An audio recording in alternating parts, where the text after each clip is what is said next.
need to make sure I'm looking at everything properly. There we go. How are we all done? Welcome along. Hopefully everything's working. Microphone's good. Spotify's playing a bit of music in the background, and I can see Blender on the screen. So there we go. Good to see you all again. Another bit of a chill Tuesday night tonight. This is what we started doing a couple of weeks ago, and I thought we'd jump back in. I seemed to be quite popular actually. I was quite surprised with how many people commented afterwards or watched or tuned in for that one. So I thought we would carry on. Now, I did spend a bit of time since the last stream, and I've come in and done things like the diagonal struts. I don't think we did those last time. I've put some kind of bolts in there. I haven't got them properly scaled. I'm not too worried about that from a detail point of view. I was actually thinking about it, and I've been looking at sheds in there on ModHub, and in fact, I'm not going to show you that one. We got a black sheet, and I'm not. It's just interesting. This is just one I know is like this, so it's just an easy one to reference. But this old storage shed. One thing I get caught up on is trying to go to the nth degree on detail. So can I make the cladding the right scale? Can I get nail lines on the outside so they actually line up on the inside with this? All those kind of things. And I'm kind of get a bit carried away with it. And I was kind of looking at some of the sheds, and like I said, I'm not having a go at anyone in particular, but this image here, as you can see, basically there's nothing supporting that wall. So I think people look past that a lot. I don't know what others think, but people kind of look past it a little bit in Farm Sim, where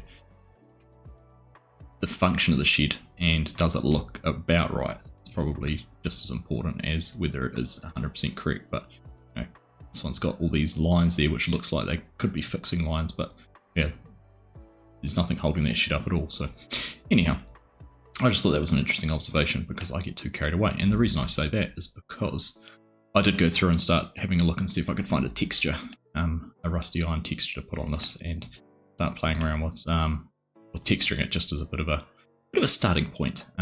Still a few things that need to be modelled. I did write a list actually. I should bring that up. A list of things I had to do. This will open. Where is it? Old shed. So next stream I was going to do some textures and materials, finish a bit of detailing. There's flashings, collisions, tip collisions, occlusion meshes, a lot of things like that. Export shed i3D files, and then start working on it in Giants, and getting everything sort of shifted over to there. But what is the other thing I did is I wrote down a little bit of a list of different formats you could do for this shed. So and what I was thinking was you could have a we could do it where it's, oops, it's going to hide all of that. Open on the side like we've got. We could do a side on this side and have it open on the end, so you've got two different sheds. You could have it open on both sides, end and side, and then you could do those two of those options, open end and sides, as object storage. You could do an open side with object storage where maybe it's only in half of it, and then adding it in as calf barns, because as you've seen in the photos, I'm jumping around lots. That's how it's been used at the moment by this farm. It's split up into 1, 2, 3, 4 pens, and that's where calves are reared in spring. Obviously we're in summer, so it's a bit overgrown. But yeah, that's kind of my thoughts. Now I know I've been talking and just ignoring who's here, so let's catch up with you all. See how you're doing. G'day Mike, hope you stay safe out there doing some snow playing tonight. Good to see you though. Thanks for stopping in and dropping a thumbs up. It's much appreciated. G'day Mark, how you doing? Good morning to you. Mrs. Prof, good evening, how you doing? Good to see you. Hey Hyper, welcome along mate. And Fiona, good to see you as well. So, I mean, just from a bit of my thought processes, what different options there are, and then how calf barns could work. So let's say we did 2 bays kind of like this, and I've got fences or gates we can use for that already. Whether we could use wood chips for bedding, because as you can see that's all wood chip. It's a bit coarser, but it's what we often use in calf sheds here in New Zealand. And whether we'd use milk as a food source. So the whole idea would be just raising calves, and whether you could add a calf meal in as a food source. So a whole lot goes through my mind, and I get carried away with things. So the easy ones obviously to start off with are those top ones up there. They're easy to do. And the beauty of doing the calf barn is actually something I wanted to do, was to add that into the pole shed pack I've already done. So if we do it on one, we can do it on another, but that's not going to get anything built. So let's jump over here and have a little bit of a look. And we'll go through. So this is what I was saying before though, about some of the alignment of the textures. Now, where are we going to start? Let's texture something so I can go through and show you how it's going to be textured. So let's start off with the wood. We've got the wood there. I'm going to go and find a texture. So the way I grab my textures is basically I go to the data. This is Farming Simulator. This is the install file for Farming Simulator. I go to data.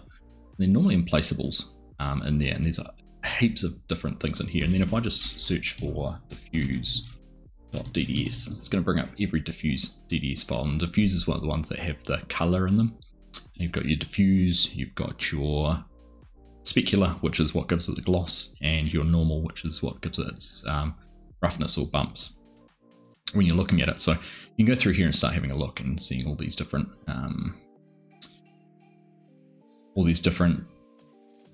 files.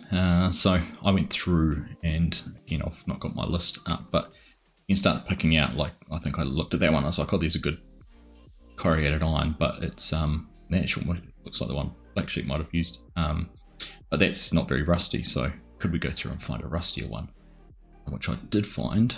Let's just see if we can spot which one was it called. Jump back into here. Quonset hut. This is off a Quonset hut. Go down to Q. QR. There it is. So these are the diffuse files. So this is what we've actually used for ours at the moment, and we've got sort of the rusty.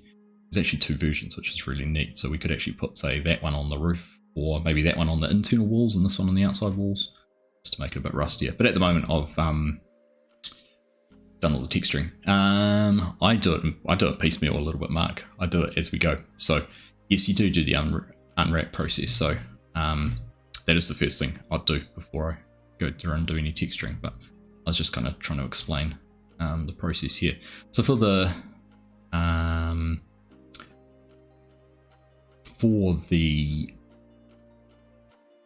timber, I know that there's a couple. Go board. There's board stack, which is that one there, and there's your normal, which is your bump, that gives it a roughness, and then the specular, which is gloss. So it's board stack. We could use that if we want a timber like that. I think that's what I used on the pole shed, I'm going to be honest with you. And then there was another one I actually saw, which was carpentry. So the thing you've got to look at is something might look good in one orientation, but then when you actually look at the bump, see that's the timber. This timber here, and you look at the normal, and you can see its roughness. Whereas there's a kind of smoother up here, which is a smoother wood, but so that's something else to think about too. No, I need to find where that was now.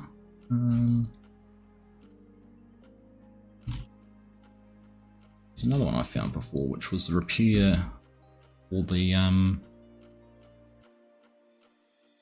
museum, which to be fair was probably a little bit new. So something like that rough one that I just found in that carpentry might actually be a good timber to use. There's fence. You can use the fences if you know what the fences look like. See if I can find the one I found before.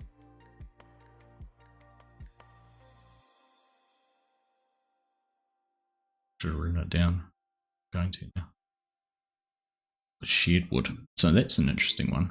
Is that saved? That's Rudolf Holman shared wood. Go into there. So open data.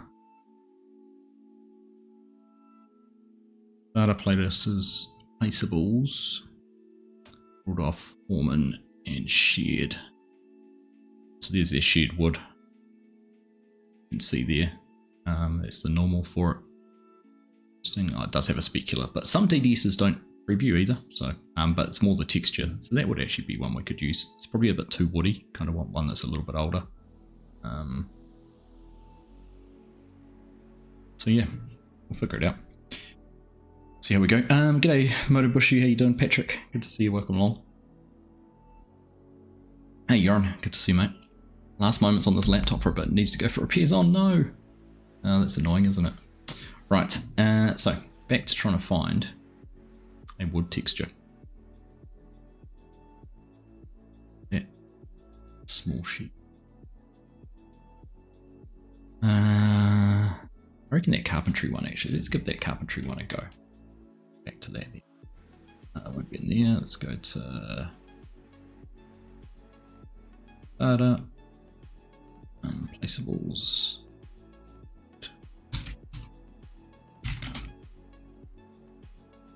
That carpentry to fuse. So we're targeting using that wood because I reckon that'll be a nice rough texture for our file. So we'll remember that where that is. So if I want to texture this, I've already got it there. I want to go Control A and apply my rotations and scale. So that's all done.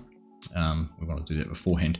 Now I'm cheating a little bit too, and I've still got this set as an array. So if I go tab into the edit mode, we've actually only got that one there selected. And down the bottom here we've got UV editor, and as you can see we've got the concert hut. You can see if I was to apply that material where it would go. But let's just go to leave that there for now. So basically all UV unwrapping is stretch it, or takes the edges and applies them all down here. So you can see the 1, 2 faces down the bottom here. If I go into the face selection mode, you can see all of those. We've got probably a side, two ends, and the other side, because they're all bound together. But if I go into here and you go UV and a smart UV project, let's put a 0.001 and a 0.01 in for those. I don't know exactly why. It's not something I've just gone off what others have done. Now you can see when it's unwrapped it, it's actually unwrapped it into that's probably this longer edge. Is that one of the? Go through, so there you go. One of the big flat edges on the top, another one of the big flat edges. You go one of the skinny edges. Where's that? That'll be somewhere. It's gone right down the bottom. So it basically makes those shapes a little bit more proportionate to what they are. Might be the best way to describe it. I don't know.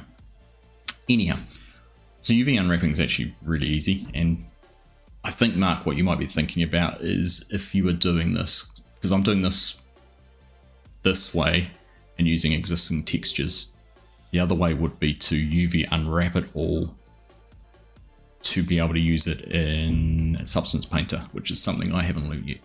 Something I do need to learn. But that's not what we worry about. So I'm going to make this material up. And if I go into shader editor, and we've got material. So up the top here, if I come back and show you corrugated iron, basically got this shader here, which is our diffuse, our specular, and our normal. And this all feeds into this principled BSDF, which outputs a material. So your diffuse is the color, which goes into your base color. You've got your specular, which connects here into this tint option, which is under specular. And that's the gloss. And then you've got your normal, which is your bumps. So I put this little normal map in between. So your color to color, and then your normal to normal. That gives that normal map as well. And the beauty of that is actually if I was to go and have a look at it up here, if I remember correctly, I was to go in and let's have that selected. I think if you go into the normal map, it's down the bottom here, I think you can adjust the strength and see it changes how much of the bump it is. Make it quite a pronounced bump, or flatten it out. So you want to be more subtle than that, but that was just a way to explain how that kind of works. So back to where we were. You can see because I've done the unwrapping, that's actually picked up. Even though the material for that over here, what's changed?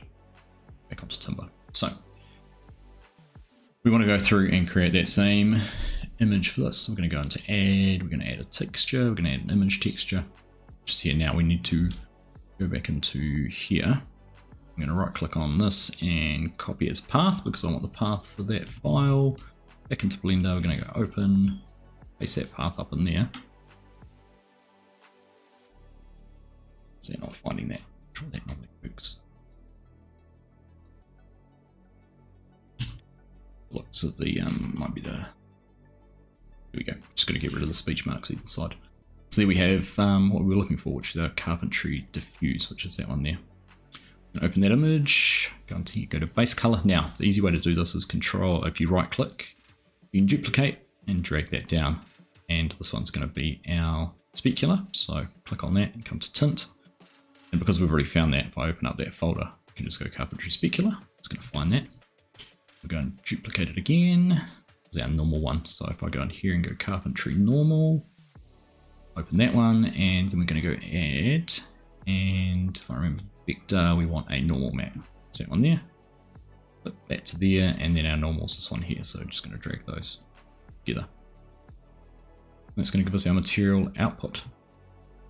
You're not going to, what you're going to see now is our material has all of the different parts of that texture across it. So I'll explain that in a second. So if we now go back to our UV editor, change this down to our carpentry diffuse, you can see this face here, for example, so that face there is going all the way across all of these different elements, which is why it looks like it's picking that up. So very quickly what I can do is go in here, select them all, down here, select all, I rotate, so rotate 90. We're now just on that material, and I can go down and grab that, bring it down here. And now, starting to see we just got the timber across there. Now the scale all looks way off, so you kind of want to play around with the scale. Sometimes I will go in and now use the normal map in here, so I might want to see where the bumps and all of that sort of stuff are. And I might want to scale it just in one direction, so we might just want to do Y direction and make them a bit wider, just to get the scale on the wood a little bit better. It's got a bit far.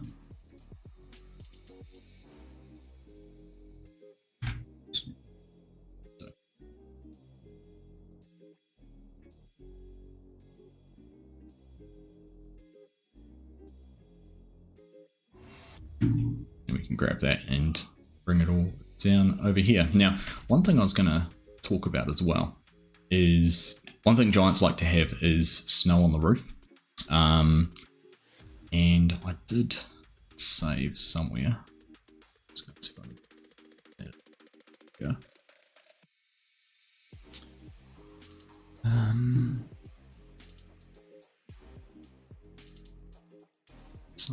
Somewhere.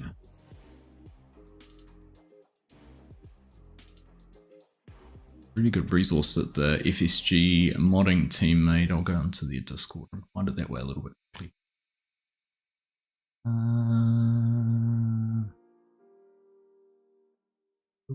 Is that one?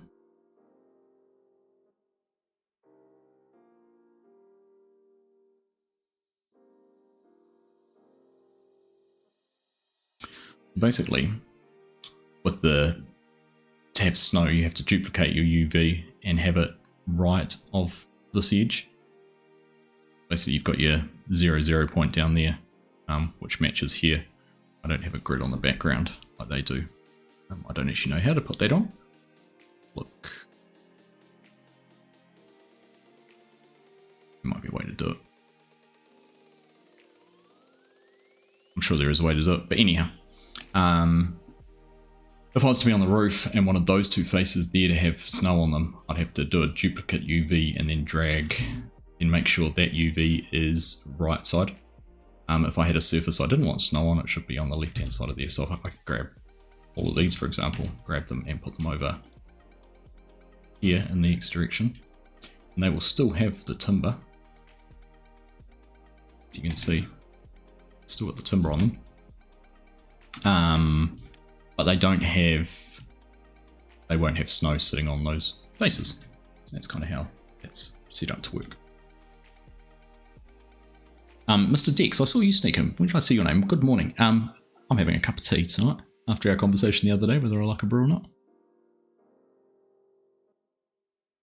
It's not Wednesday, so I can't really have a whiskey. Although I should show you the new one I got last week. Pretty good. You have to come along tomorrow night and find that. Now, the only thing that's really probably a little bit weird on this at the moment is, because this is an end, it doesn't look very good in terms of how the end is. And that's always a hard one to try and get right.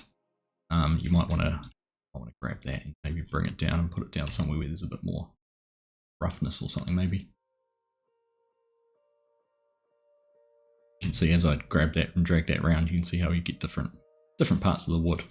And it might even be a case of rotating and doing it somewhere a little bit differently, but it's kind of a personal preference. Like maybe it's not perfect, but it probably looks better than it might have. Now, so the snow mask isn't important on these. I was just using that as an example. The snow mask will only matter up on these surfaces. In fact, Giants had rejected it because I think I made that mistake on my pole sheds and had snow on those. It also comes in because that snow mask mark uses the building shader. So you can actually put the building shader on in Giants Editor, but not pick the snow vertex thing. So there is ways and means around it. Alright, so that's basically that done. And the reason, like I said, I cheat by having that still done as an array. So what I could actually do is go in and apply that array. Now what I'm going to have is all of these. So if I go out and go these all overlap. If I actually just went in and grabbed, say, face mode on and go to wireframe so I can see. Well, if I go in there and grab that, that's all 4 faces. So I could actually grab that and go in the X direction and slightly offset how the wood repeat works. Hopefully now, zoom in here, so I just see these. Has it worked? I'd say I think those have offset slightly. So the movement, yeah. See, that's offset, whereas that one and the first and third one are still in the same UV space. Whereas because I've offset that one, so again, I could do something where I grab, say, that face and that face, grab them and maybe bring them up or down, and you can just start playing around with it that way. And that's, again, like I said last time, that might not be the best way to do it, might not be the best methodology, but for me, when I'm trying to do something like a bit of wood, a bit of green on it, but manky, seems to work quite well. So it's a little bit of a cheat, but you got to work with what works for you. So well, let's have a look. So we've done the wood. We can do the back ones. We'll do that one real quick while we're here. And then we've got the rafters as well to do. Let's go in there. We're going to grab that. Right click as well. UV unwrap, smart UV project. Everything's still there. We're going to unwrap, and what you'll see happen down here is these will obviously change this shape. So back into there. Unwrap that. And there we go. We get those. There we go. All rotate 90. Then bring it down there. Scale that. Actually, you know what I didn't do first? Double check that. I didn't go in here and go, oops, not all. Tab, Control A, rotation and scale. Apply that. So, make sure everything was right. Do a UV unwrap this once more.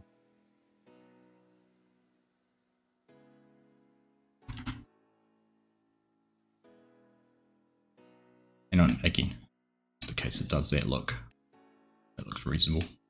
Some faces might end up a bit stretched, like that face there actually looks a bit stretched to me. This top face isn't too bad. So I can go in there and you can see why it's stretched that way, because it's probably should be longer like that. And maybe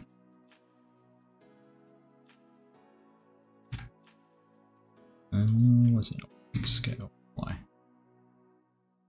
So now a bit better in terms of its length and ratios. But you can see you can start getting a repeat on there too. And that's going to happen on all of them. So once again, and now we've done that, I'll cheat, apply our array for that one. Because what I'm going to do next is actually, for this, is to create all of these. This one here, I'll just Shift D and bring that along on the y-axis, snap down the end. That'll give us our framing at the other end, like that. And for these back ones, we could either do shift duplicate an array at each copy at each time, but I'm just going to go an array 0. We want 4. We want that to go in the y direction, minus y. We want minus 1, and then we've got that basically all of those gears done pretty quickly.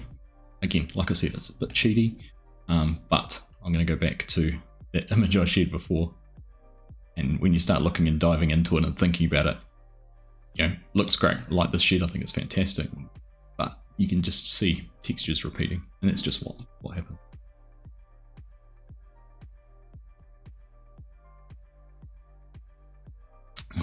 Thanks, Kiwi. It's getting there. It is getting there. Evening, Craig. How you doing? Welcome along, Matt. Good to see you. Just before warranty runs out, Yoran. That is good. Very fortunate. Right, let's get out of there. So, our next one, this one's going to be a little bit more challenging. Oh, rafters, we'll get into those soon too. Now, I just wonder, this one's going to be a little bit more challenging, obviously, because we've got lots of different aspects up in here. So, what I'm going to do, we can probably go through and join a lot of this, but let's go through first. I'm going to go jump down into here. I'm going to try a search. What's that search? I can't remember if there's a rust. Rust comes up, no matches. So something else Giants have in their data, it might be why, look, is they have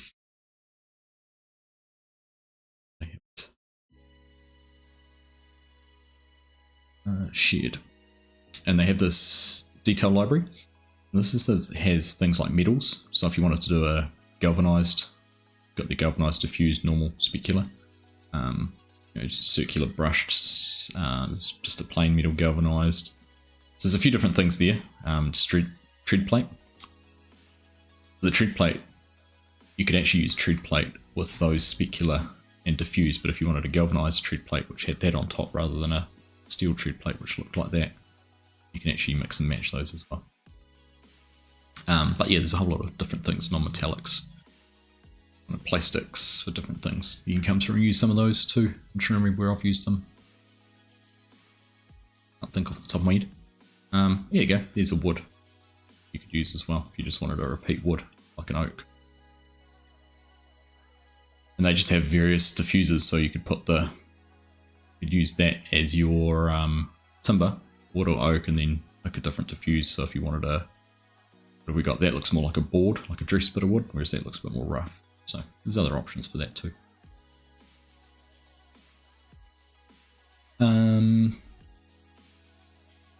Yeah, rubber.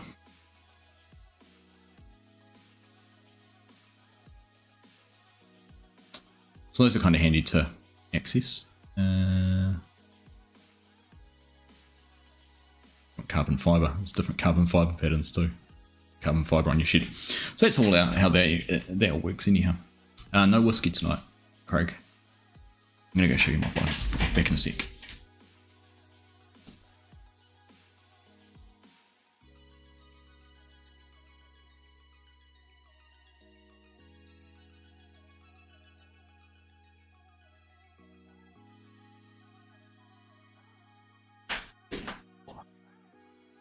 How cool does this one look? Right, it's packaged. It's a Speyside single malt Scotch whiskey. This is my second whiskey club whiskey for the year. Came around really quick. Very cool though. Packaging. So I'll try or have some of that tomorrow night. It's gonna be tomorrow night's treat.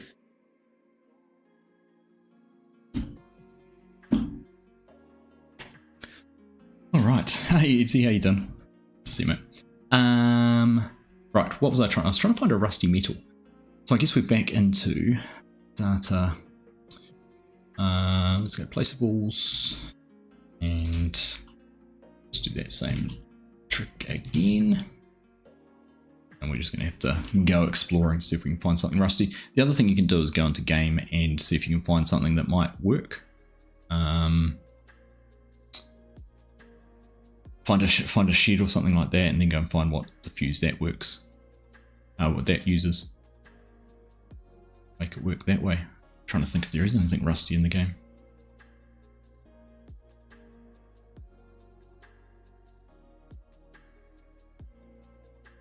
I'll type in old or something to work.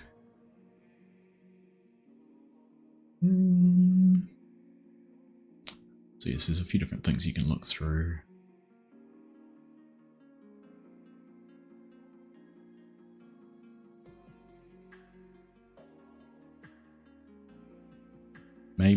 Could maybe use that. Let's open. Let's copy its path. Yeah. To do.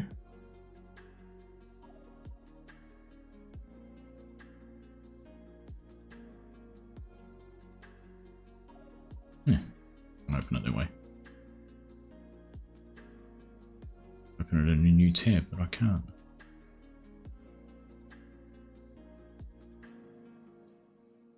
So where is that? Data placeholders map AS farmers market.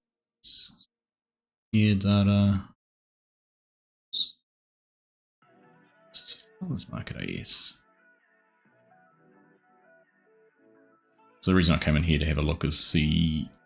There's our specular, there's the colour I was looking at, but it's actually got a line through it, so I'd have to be really careful about how I use that. Not a fuse, so might not be quite the best thing to use.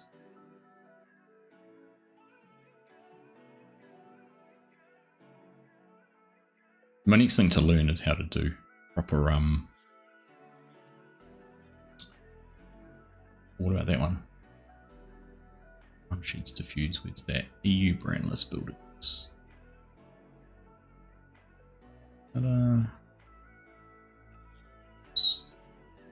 EU brandless buildings.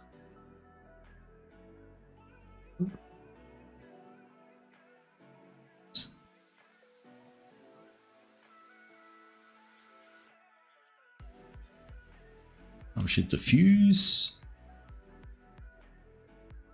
There you go. So that's where it would be sitting. So that one could work. Not quite as red and rusty as it could be, but I'll give it a go.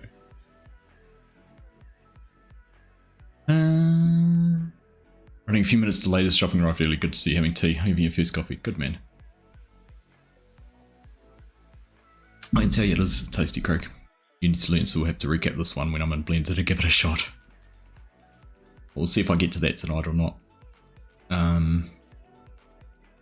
that could be a goer. It's not quite the red rust, but I'm not being purely authentic. Like I said, I'm going to do my best, so we'll bookmark that one. Is there anything else in here? Fences are often difficult ones to use because they aren't flat surfaces. Don't tend to be flat surfaces, at least. It's a nice sort of worn red side. I think you might see that's used quite a lot on some sheds others have made. Garage diffuse, that would be a nice timber there too.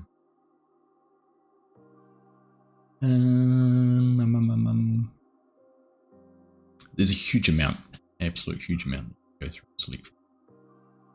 Oh, this was the other timber plank, the grain elevator wood repair. I thought you could have used all that one there. A couple more plank options. So there is heaps if you wanted a different siding.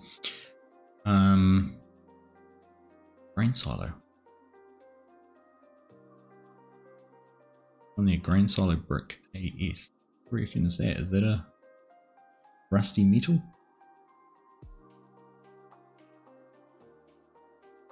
What's that one? Grain silos brick.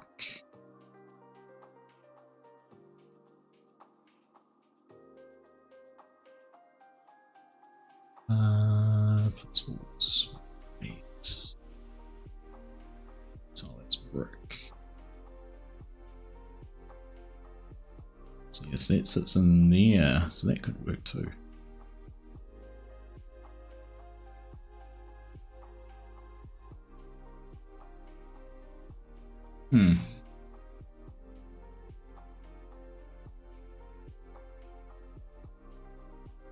That one, or One's almost 2. I think the other one better for me. Okay. Let's do that. Let's use that one and see what comes out of it. So, I'm going to go back into my shading. We're on steel post, and we're going to go back and add a texture, image texture. So there, connect the color to the base color. We're going to open up, try and just copy.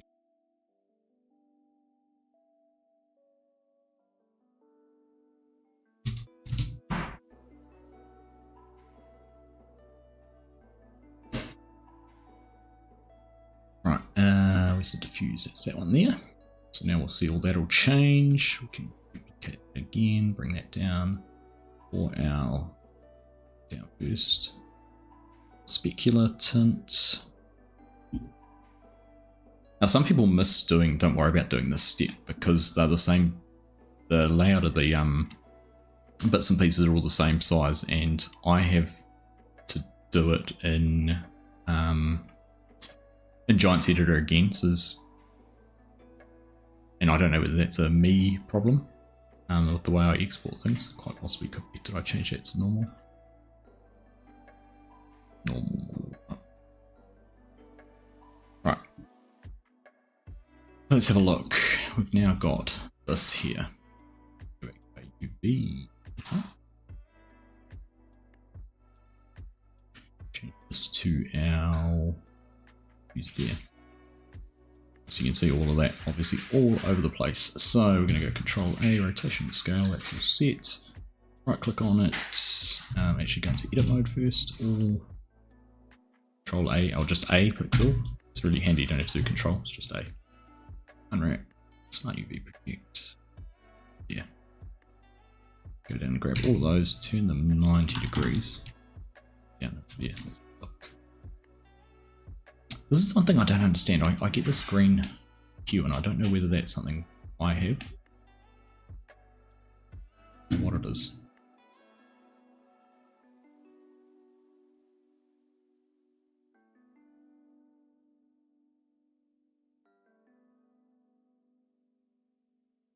It doesn't come through in the game. I don't know what I'm doing to cause that. I don't know whether it's part of the specular or not sure. G'day everyone, how you doing? Oh yes, happy belated. Oh no, do you know it's Mrs. Prof's birthday?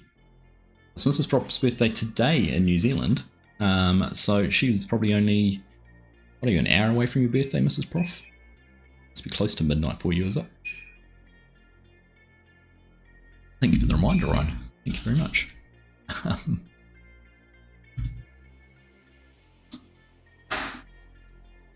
So that's that post done. Now I could actually be cheeky and copy the post across, but it's kind of easier to just go through and do them. Now what I don't want to do is merge all of these parts together because I want to be able to, obviously, I need to delete that one once we're done. So let's just see, let's turn off wall girts. Let's turn off, we need to turn off roof cladding and wall cladding, turn off rafters. All we're left with is all of these bits and pieces. Aha, now this is something I haven't actually talked to you about. This here, if we go to shaded mode and get off there, these faces are backwards. So if I was to export this model out, these faces would not display. This is something to check. So there's an option under here, you can go to face orientation, hides it. So it highlights any face that's facing the wrong way. You have to be in that shaded view, all those ones. Easiest in that one when nothing else shows. So what you need to do for that is go into edit mode, face selection. I'm going to grab that face. Actually, hang on, we need to be selecting those first. Grab that, grab those two faces, and then we go up to our normals, which is under normals. So Alt N would get there, and we want to flip those. Got rid of those ones. Faces in there which are around the wrong way, so on there, Alt N's the other way, Alt N, That basically sorts those out. Now I'm not too, yes, I do need to be worried about that because some of these faces, now this is really messy up in here because of everything that's going on, but what I'm actually going to do is I'm going to turn off all these bolts floating around in here.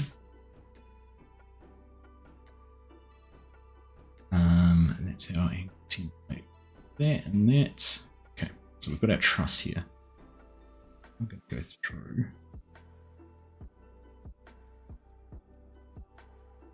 Just to figure out what bits we're not going to need. Not going to need those. Need those on all options. So this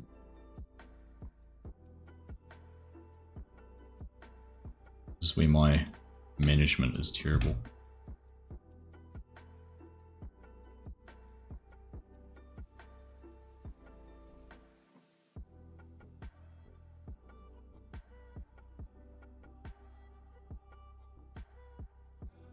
That and that.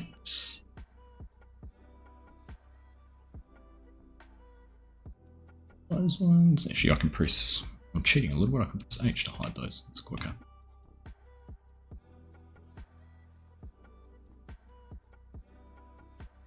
H there. H there.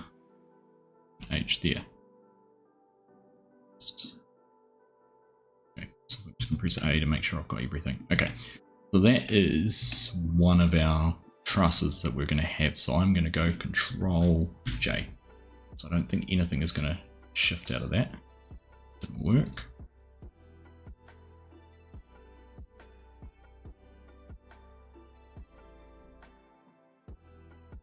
Shift J.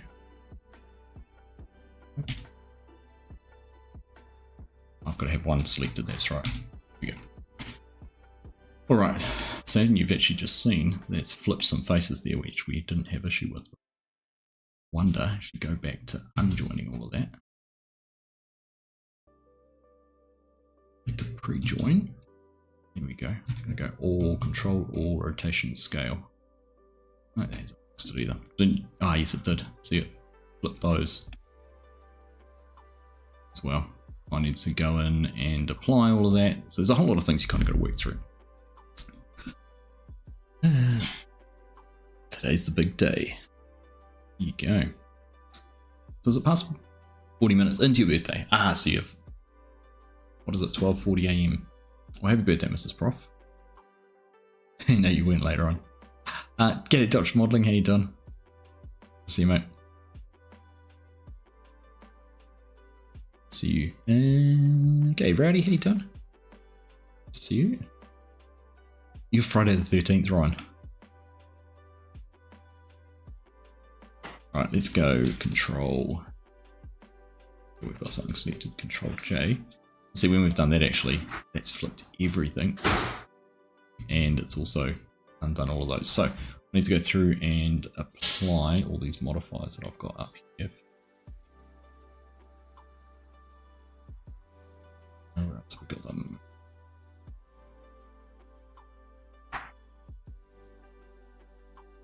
Have a modifier on it? No.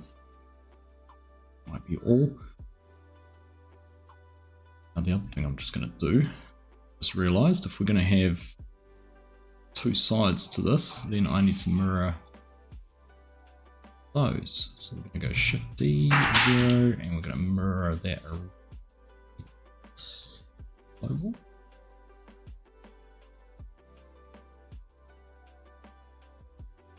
I'll go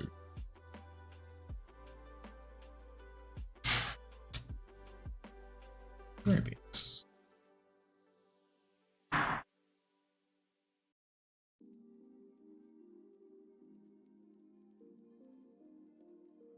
So let's snap that back to there.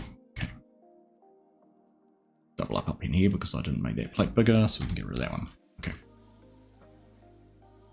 So let's have a look now. If I grab that, let's go Control J, see what happens. So we've still got a few faces which need to be mirrored. That's probably because I mirrored these elements. Seems to be what causes it. Let's go through and highlight as many of these as we can. And flip.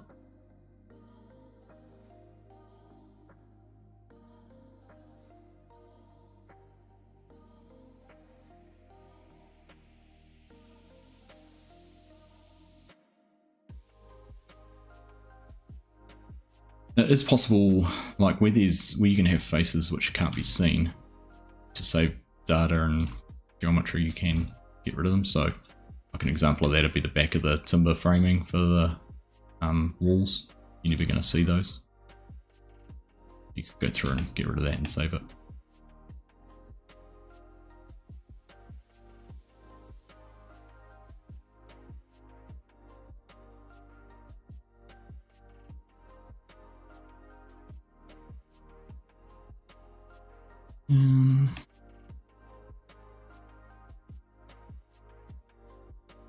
Have to do it that way because I can't see what I'm doing.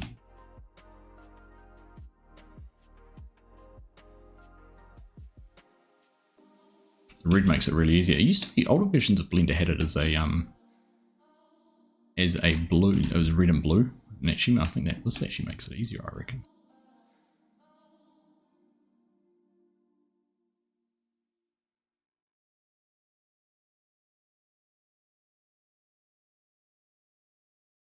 Hey Ollie, how you doing, mate? Good to see you. It has been a while. I saw your photo on Discord today. Looks like you got a bit of weather over your way. How's things though? How's the new job and life after school treating you? It's all done.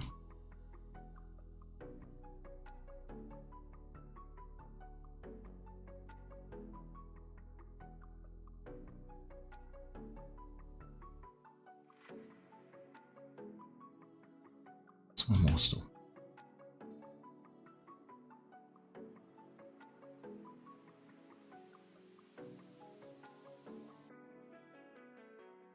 All done on that leg.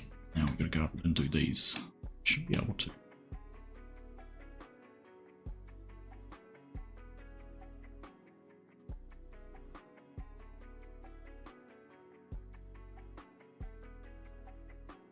At least I've got a good chunk of them.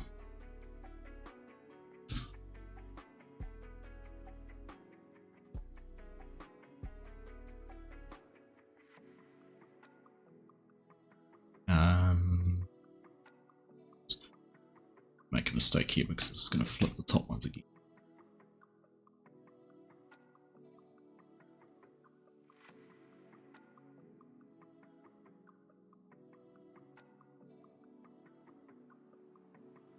Again, there's probably a quicker way to do this that I don't know about, but this is what I do. Works for me, works for me.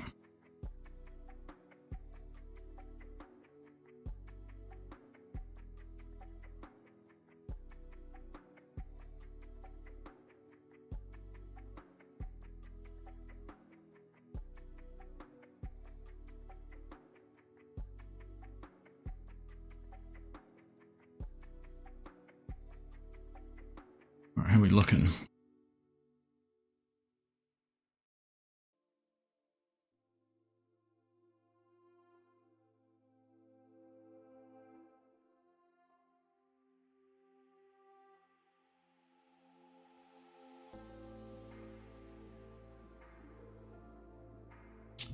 This is a mess up in here. It'll be interesting to see how that all textures. Go and delete that face out of there.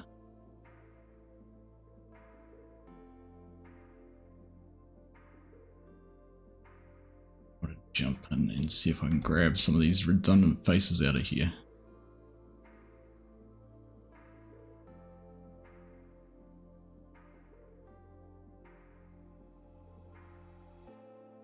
There's a whole lot of geometry in there that we don't need.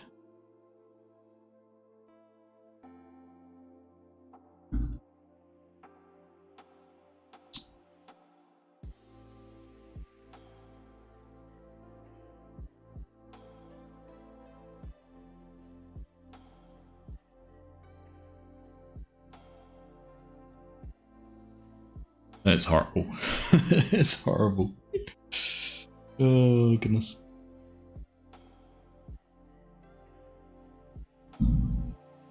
Okay. Oh. I'm doing a live. Doing a live stream.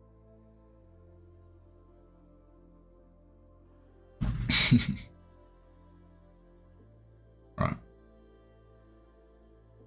think I'll probably come back in and tidy that up. Just see if I can improve that just a touch, because that is a horrible, horrible mess. Right, dude.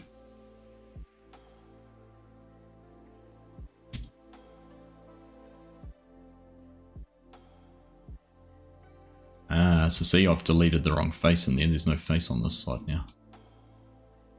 So in my haste to eradicate some extras, I managed to delete the face that runs back down there. Let's see if I can bring that back to life. That and that. To the bottom.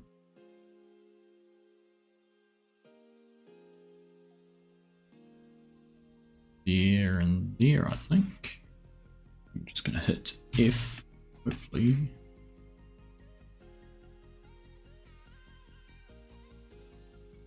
Here we go. Now we can't see that red, so I've managed to fill that face in. Okay, happy days. I'll tidy that up, have a little bit of a clean up. It's not ideal, but it's what it is.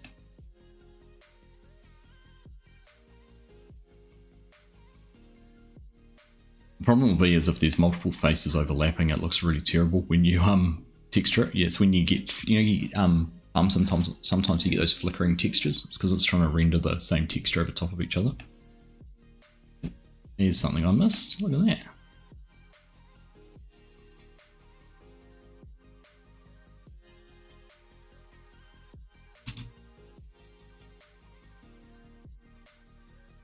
Okay.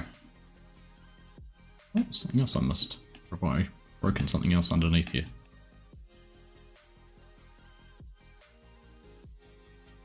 What am I doing? No, I've just broken it. Okay, I reckon can't see any more. So that's flipping normals and making sure everything's facing. So if you don't flip the normals, the wall's gonna, the surface would be facing the other way, and you're never gonna see it. Like on that bale storage mod that came out today. I hadn't seen that one, Ron. I hadn't seen that. Right, so now I go into here and edit mode and grab all. As you can see, we've got a huge abomination of faces in there. Now I'm going to go into Smart UV Project. I'm going to unwrap that. And basically everything is now in a slightly more manageable position. Problem will be is the scales aren't very good.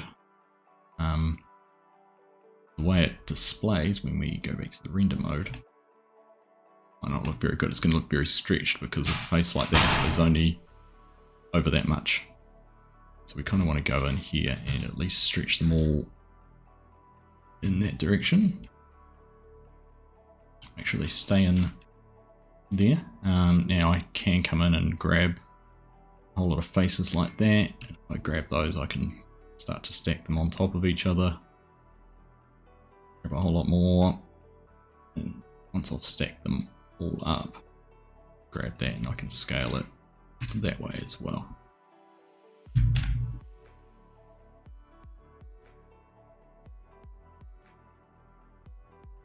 Now we're starting to get a little bit more appropriate. Yeah, but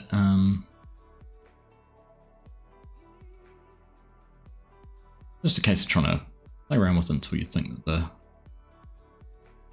texture looks proportionately correct.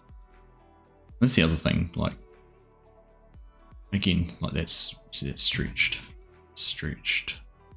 that way, so I go Y. See, now it's a little bit better, but I'm going to scale all of that back down.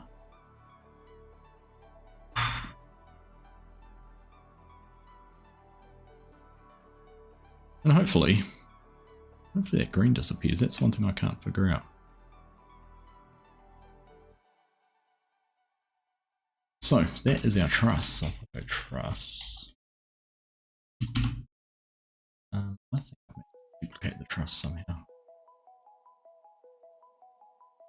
Put that up under the main collection. Right, it's other end plates. I'm going to turn the truss off.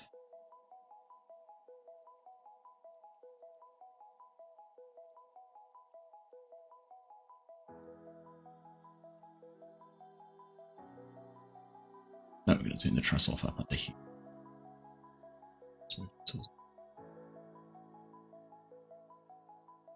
We've still got all these bits that can do the same too, so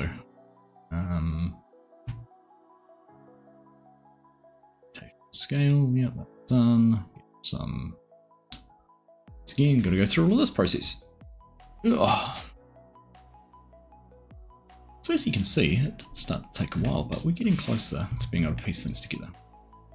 Let's just grab those in.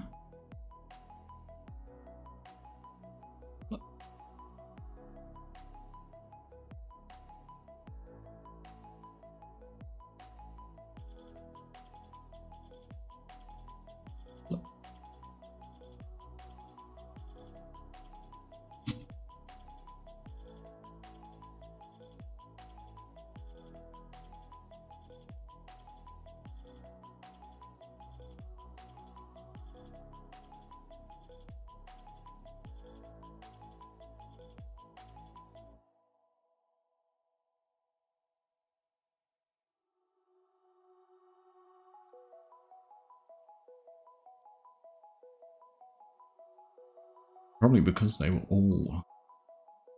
Is that one there? I think they were all mirrored, weren't they?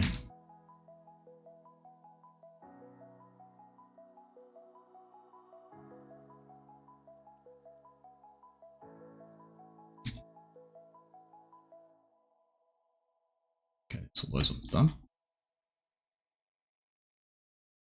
Okay, do it a different way this time because I knew they were all flipped. I'll go Control A to select them all.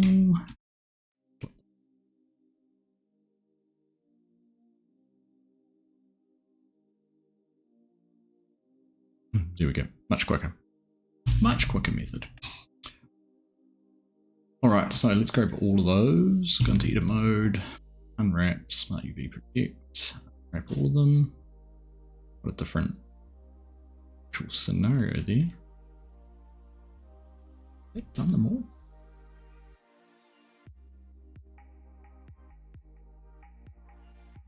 No, it hasn't. Only done that one, did it? Thought you could do it all at once. Okay, so I'd have to go through and do all those bits individually. This is only a small part of the map, easy to see. Oh, it's easy to, like, literally you can spend so much time. And that's again, I think where part of the detail side of things comes in.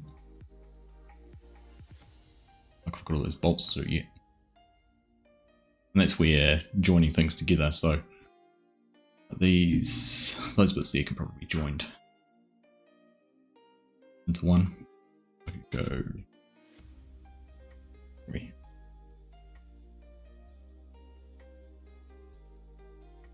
Then we can join. Oops.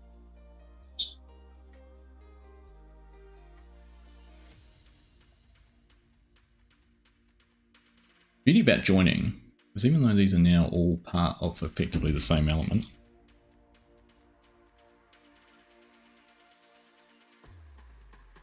you can still go in there and delete all the, like if you delete the faces, that would disappear. You can still get rid of parts. I always used to get scared that because I joined something it was kind of like stuck like that forever. There's still ways around it.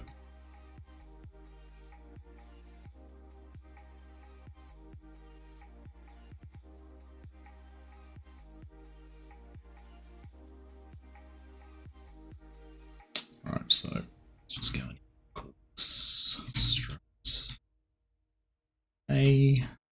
This one to struct B. In fact, you know what? Because of what I've just said, I am going to join those just to make it easier to do this. Because then the ones that I don't want on the end, I can just go in and delete the parts off.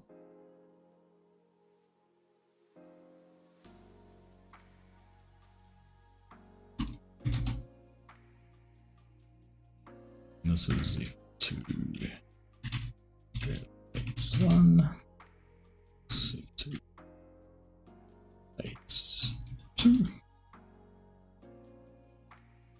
Now we can go in, and because we've done that, all unwrap. Close. Now.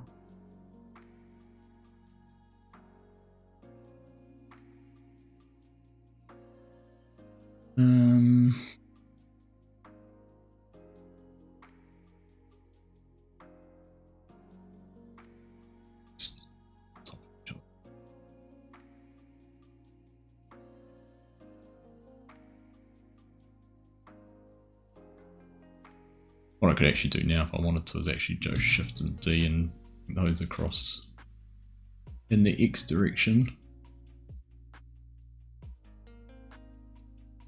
to that group. It's 3. Group plates 1.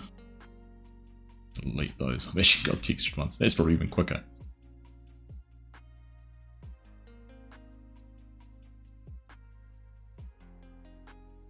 Alright, same deal with this. Unwrap, something project, unwrap.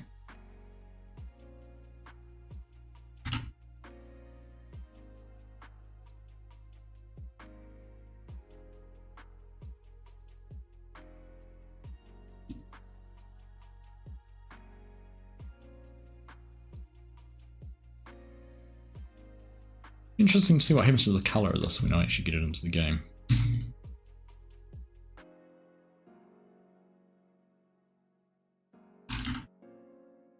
And also whether it actually looks metallic or not.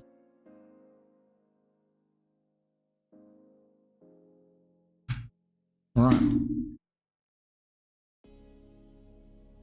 So, we turn things back on now slowly. Trusses, roof cladding, we haven't done our rafters and our bolts yet. The shadows in there, that's kind of cool.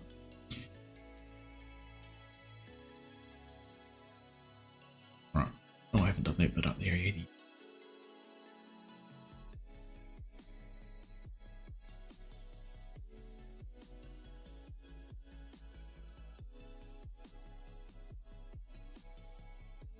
So I don't know what's it.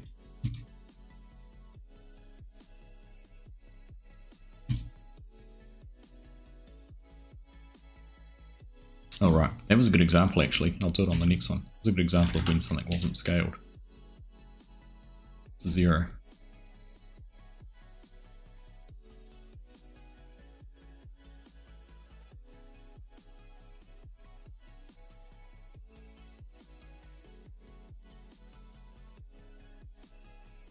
See, this is the funny thing. See, this face looks like is what it should be, and then this face doesn't look like it should.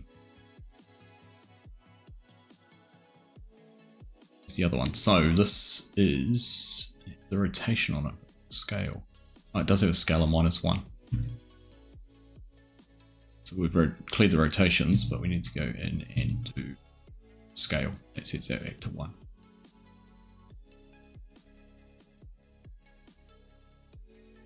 And that must have been something we'd mirrored as well, so we can go through and flip those.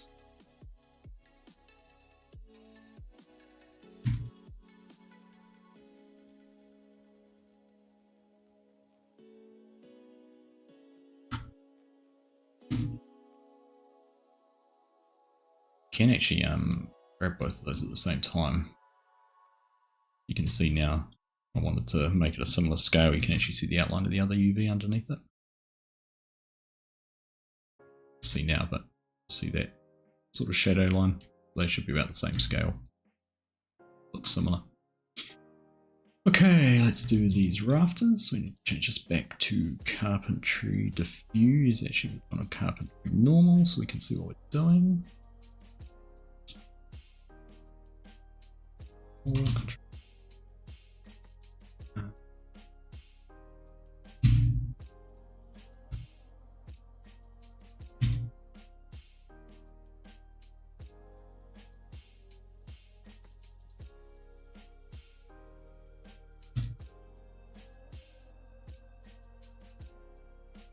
So that was another one we rotation scale. I need to apply this before I do that.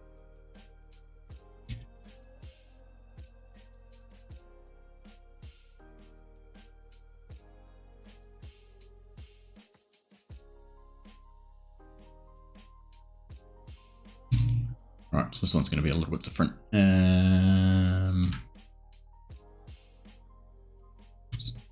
Get out of there. Selecting all. Control A. Rotation scale. Go. All faces.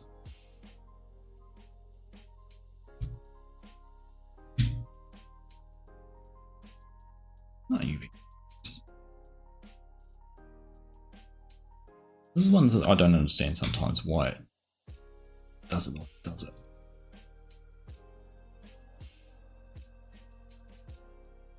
This clearly should be longer.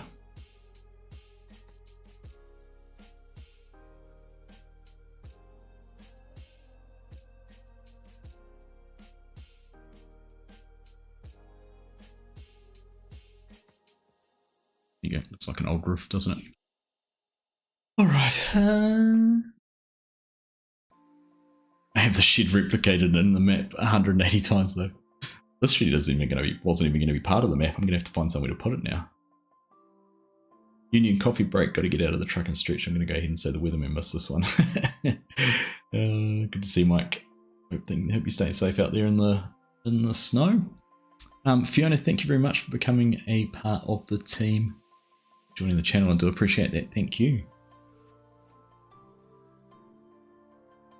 All right. Well, we've gone for an hour and we're making progress. That's the main thing. So Control A, before we do that, rotation scale, Control A, unwrap Smart UV project. Okay. Tab or rotate 90, scale X. Let's trace some of these on top of each other. Now these being on top of each other differs to what I was saying before about textures flickering, because these are just moving where the faces look for the material. They're not actually affecting where the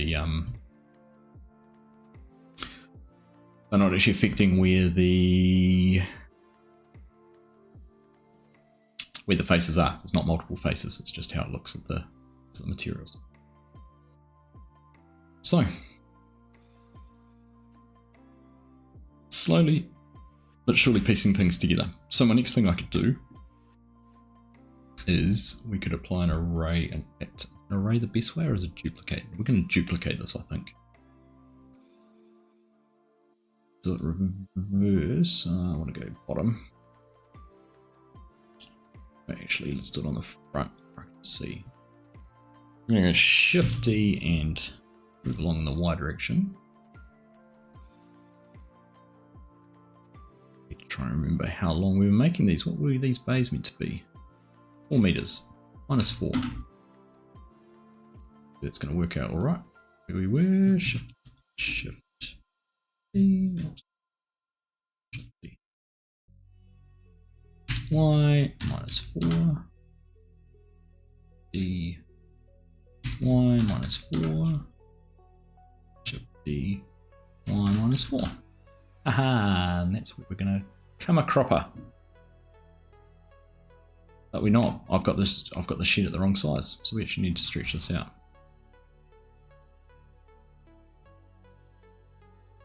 As you can see,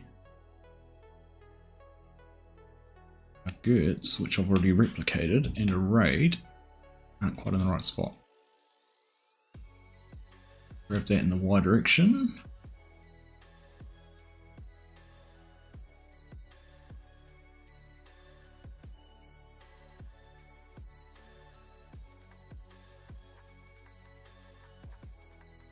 So not quite far enough. But have a look at what's going on down the other end of these corners.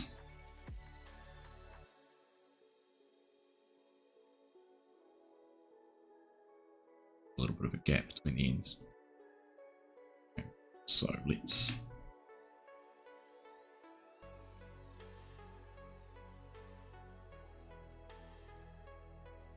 it's there, and that should be right.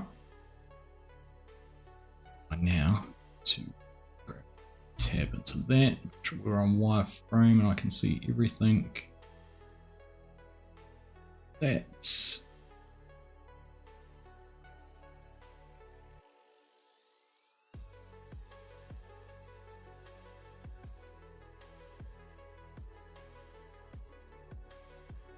to the roof.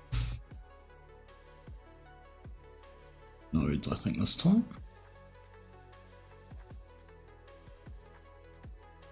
Alright, let's have a look. Get off. Here we go. Looks better, doesn't it? Got things sitting in the right place. Should. Because I haven't done that. Did put those on there, so we should have plates on all the sides.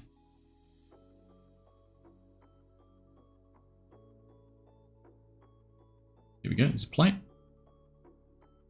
Alright. Feels like no time, it does feel like no, I can sit here for hours and just get lost doing this. It's so much fun. Right, same with this, duplicate that, Y -4, D, Y -4. Now there's actually, is it, Control R? Shift R, there you go. So this is a tip. You can press Shift R and it will replicate your last command. So when you're doing something like that, which is repetitive, Shift R, Shift R, Shift R. So that's kind of a handy thing to do. And as I said before, I'm going to come in and go like this. Delete these vertices. Same down the other end.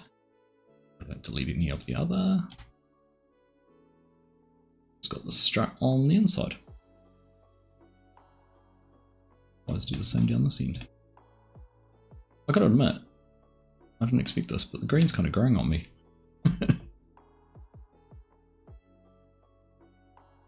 The green metal. I mean, green's not an uncommon colour for steel and buildings in New Zealand.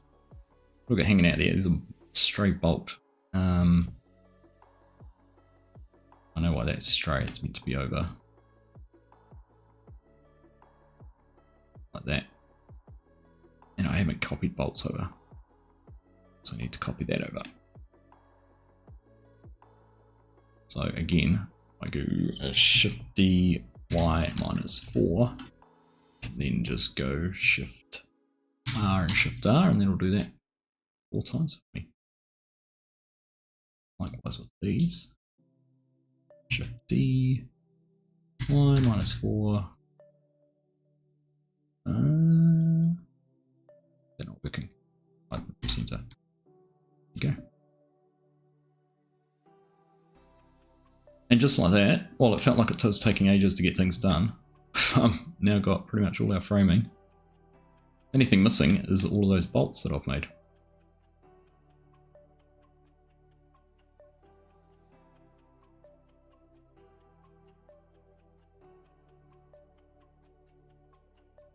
See, I'm starting to just notice there's a bit of a overlap there. See, that'll cause issues with the texture. And those faces overlaid too.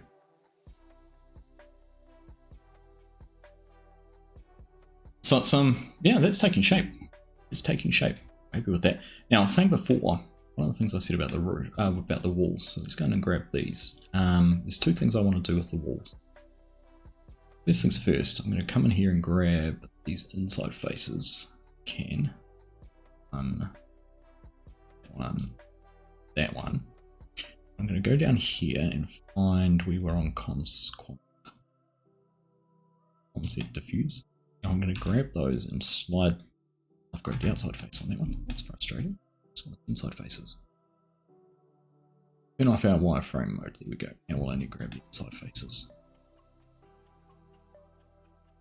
Grab those and go up to Y. Effectively have a slightly cleaner metal on the inside. Still got the dirtier metal on the outside. I can actually do that with the roof too. Those 2 faces. Grab and Y. No.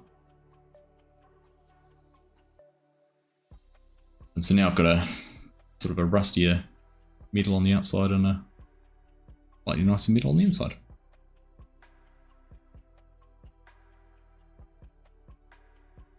You'll notice as well, sometimes when you're zoomed out, you start to see the red and it freaks you out. You think, oh, I've missed some. So you can turn that face orientation off up here. You won't see it once you're confident you've done the process. Right. So there's a few more things I was going to do. I want to model a flashing on here. We need some spouting. But the main thing I want to do is I want to go in and I'm going to go Shift D for this. I'm going to duplicate that. And then I'm going to try this. I'm going to...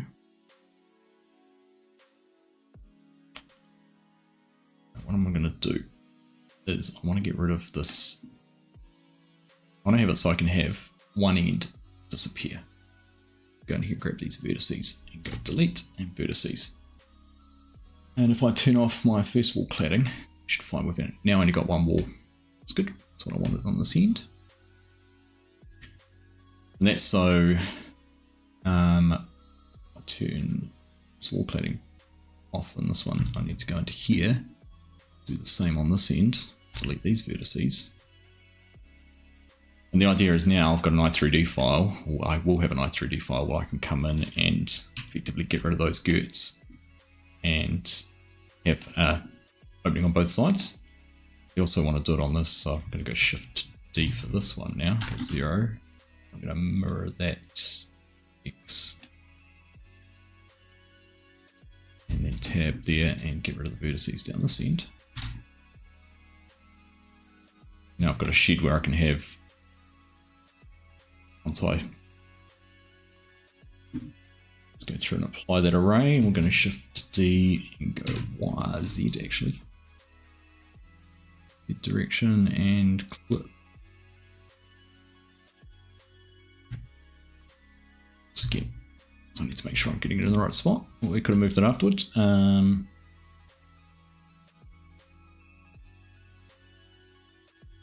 and I want to snap to that face. Now we should have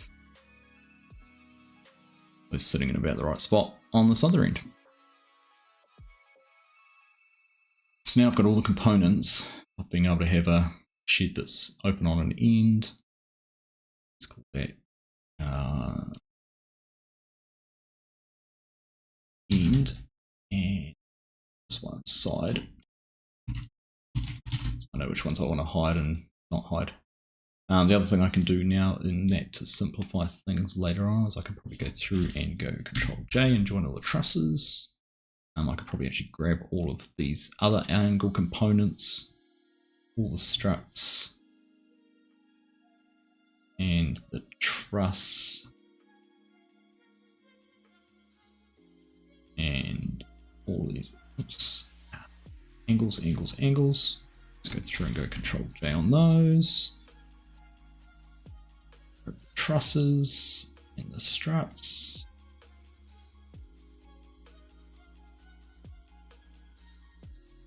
And go Control J on those, and they're all now one element. So that's going to unbloat my.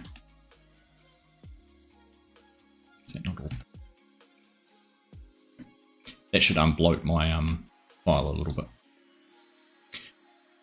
Because I mirrored those couple of things, so I'm just going to double check that we've got no faces. I did wonder whether this face might have got a little bit out of kilter, but it hasn't.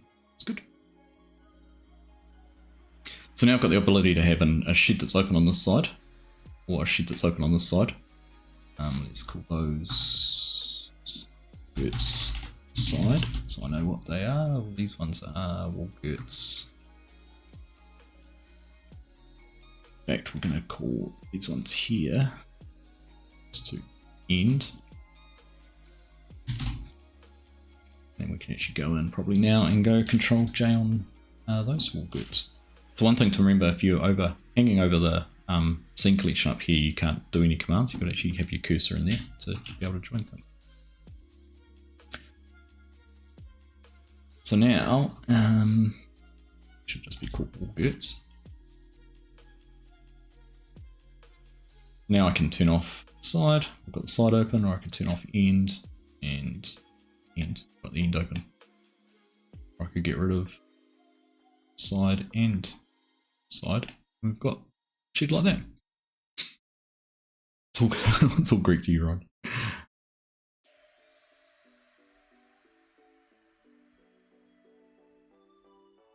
And if I wanted to, it keeps on locking up. Now, one thing to remember to do is don't work for an hour and 20 minutes without saving it. The number of times I've been caught out with that is, yeah, it's frustrating. Blender's reasonably good, I think, with backups, but definitely a good habit to get into and one I'm terrible at. Okay, so the only other parts, there's a few other things to do, and I will do these just. Now, you know what? Let's try and should we try and get this into Giants Editor and have a look at it? Oh, I've got 40 minutes.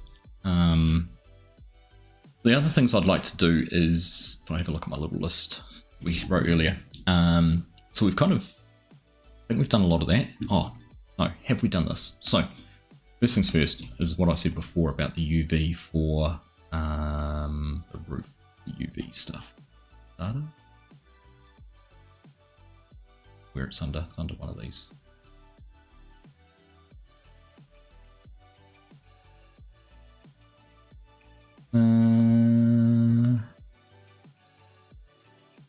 Object. No. No. Oh, UV maps, there it is. It's under this one, which is data. So as I said before, at the moment this UV map is off to the right, as you can see in here. And if I bring this back up, if it was to the left, it'd have no snow. To the right, it does have snow. But I need to have a second UV as well for the shader to pick up. So actually, now that I've got this roof UV mapped, is I can just come in here and press plus, and that basically duplicates the UV map. We've got one, which is there. And we've got UV map 2. So if I was to grab UV map 1 and grab those and go that way, off to the left, because I don't want snow on those surfaces, it's fine, but I've still got that UV map there, which does take the snow. So I normally just leave it so they're both exactly the same, so I'll just undo that. And that will now allow us to have snow on the roof when we want to. We have a duplicate UVs. Right. The other thing you can do, now I'm going to go into here under view. I want to set my location back to 0. That's our 0, 0, 0 point.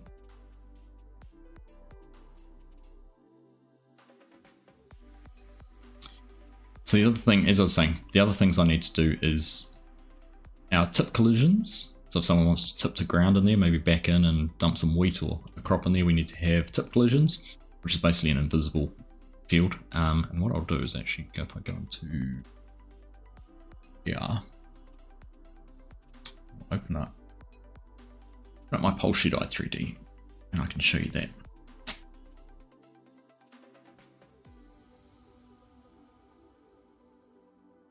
Managed to open.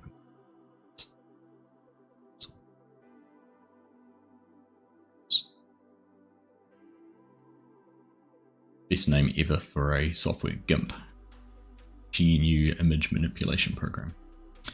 Right, so this is my Polesheet in Blender, in Giants Editor, sorry. Excuse me, that is a bit dark. I'll fix that in just a second. Correct light.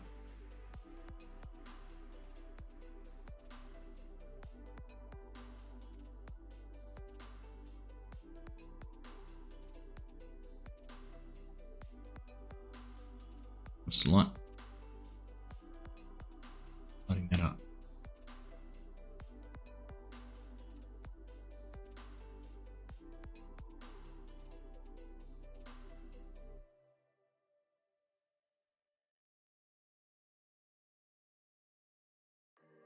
Anyhow, so there's my shed. As you'll see if I go in here and have a look at the cladding. Under the material editor, which is on the right hand side down here, this one has color scale on it. It uses color scale, but it's got the building shader, and color scale allows you to change the colors. So this actually only uses the, still got the diffuse, which is in there. This is the diffuse I use for the Polesheet. Uses that part there, but it actually ignores the diffuse because it allows you to change colors.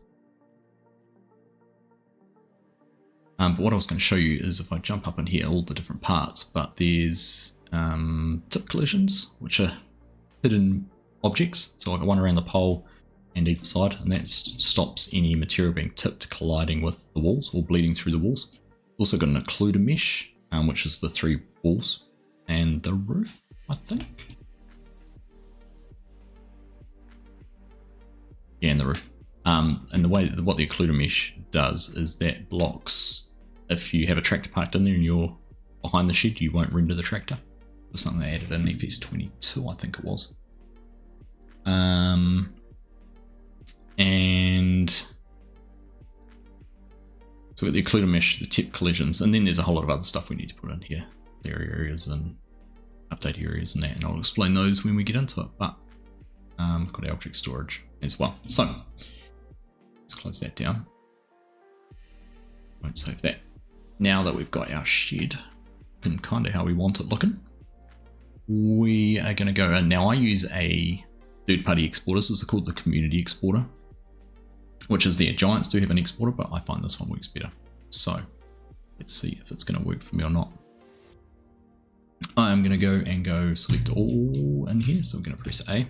We don't need that UV bit visible anymore.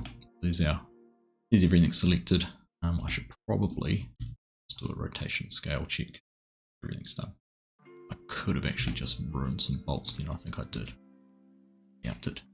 I won't do that because those bolts. We'll worry about that later. So we're in our old hay shed. I am going to drop this into here. So I've kind of semi made up a what we want. Export i3D. Right. So old hay shed and i3D. That's where we're going to save it. We're going to call it old hay shed i3D. General convention for Giants is lowercase for your first word and then uppercase for each separate word after that. This makes it easier to view. And then we've got a whole lot of different bits and pieces on the right hand side that I don't understand half of. But because I'm going to go all, it's going to export all. So we've got selected objects. You can do active collection, everything, active object. I'm going to binarize the i3D. It converts it to a binary format, and I don't exactly understand what that does, but an i3D file, if you don't do that, we'll just have an i3D file. If you do it that way, it ends up with a shapes file as well. Collections, apply modifiers, apply scale, object types. I don't want, I just want the mesh, I think it is. I want camera light, mesh, curve, armatures. Armatures for animations, I think. It doesn't matter because I don't have any of those, so let's keep it all. We don't have any animations. Copy files, overwrite files, file structures for mod hub. Right, so anyhow, I normally just go like that and hit export. So we're going to export that i3D. Should pop up down the bottom here. There we go, export successful. Took 1.877 seconds. So I bring up my old hay shed, FS25 old hay shed, and i3D. Here we go. So yeah, previously it wouldn't have given that shapes file, it would have just done i3D. You can fix that in Giants. It also does a log, which doesn't tell you much until you've got a problem. So let's open this up in Giants Editor. How do you create the floors or textures? I will get to that. This one's a little bit different because it's the shed. So first things first, you'll notice bolts all over the place here because I didn't apply the rotation and scale for those.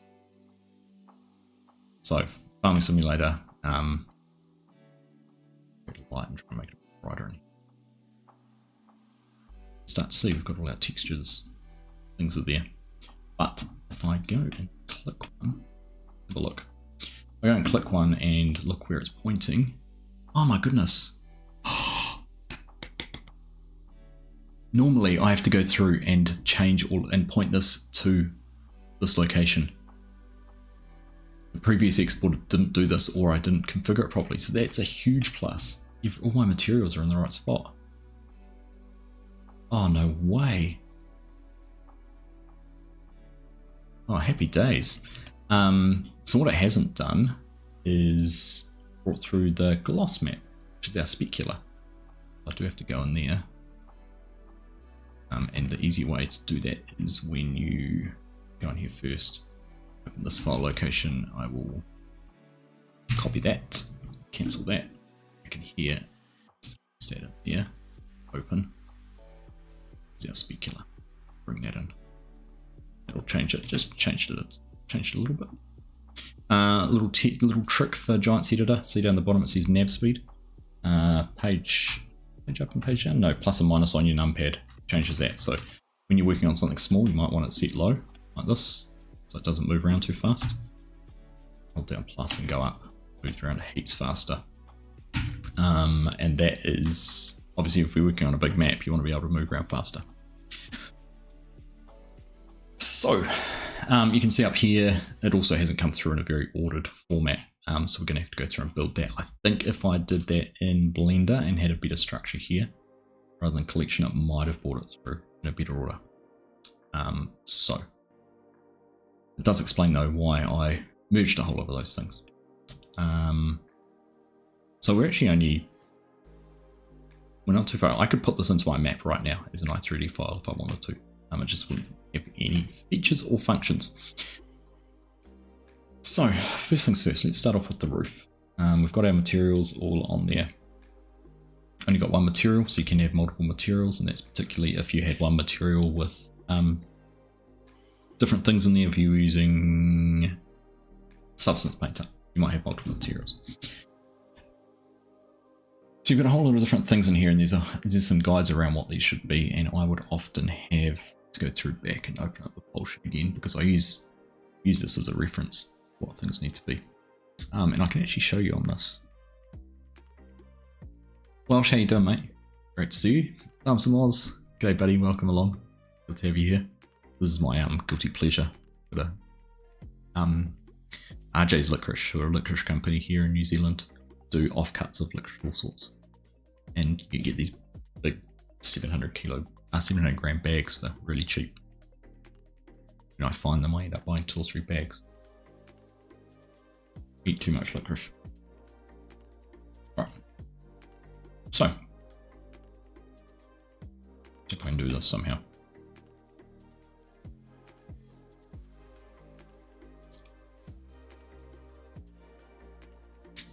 So what I've got under there is, that's the attributes for the pole sheet. This is the attributes here for this one. I'm not too worried about the bolts, because the bolts are an individual element, and I'll go through and merge them all. You can't see that. Up here on the scene graph on the left, each of these bolts are individual. I'll go through and join those. So I'm not too worried about that. I should join the rafters as well. That's another thing I missed. Once you've got things in here, like I could go through and delete those rafters, and then I could go back into Blender and just export the rafters independently. And then add them back in. So let's say I have to show you Control J, we can do that. Get the rafters file, export i3D. We're just going to call that rafters. Anything, just leave all the settings the same as they were previously. Export i3D. It's going to do it really quick. Back into Blend, into Giants Editor, file import. Find my old Hayshed, i3D, rafters, open, and there you go. Now we've actually got rafters just in there once, merged. So I'll do the same with the bolts. So for now, I'm just going to go through, delete all of those out, just to keep it clean. Only supposed to have gotten 1 inch of snow over 8 hours. I think with 3 times that, we're only 6 hours in. Oh goodness. 8 hours in and 4 to go, and it's still coming down heavy. That is going to keep you busy. So, jumping back out here. So we've got our roof, and I did have lighting under here. So here's our pole shed. You can see the different things. So clip distance, one we need to bring back down. Clip distance is the distance from that you see it. So I think this is all in meters. So you'll see the shed when you're 300 meters away. Any further away, it won't render. That's obviously done to reduce load on your system, so it doesn't render things which are too far away. We do want it to be a rigid body.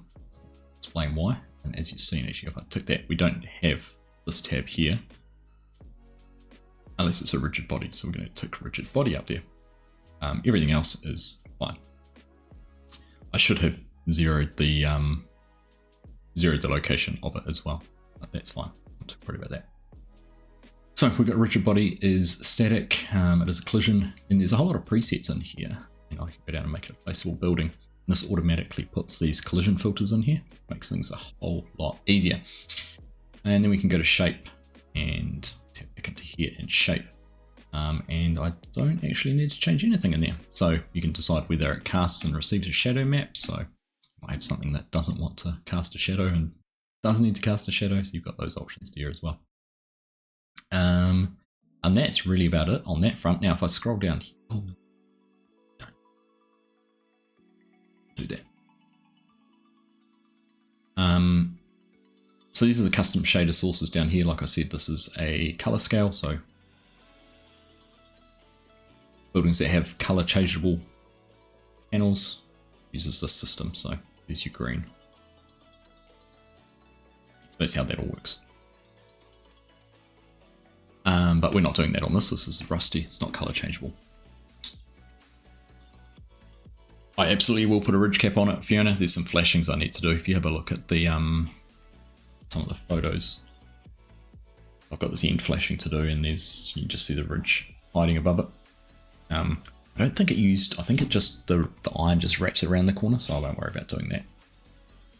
But there's spouting as well I want to put on it.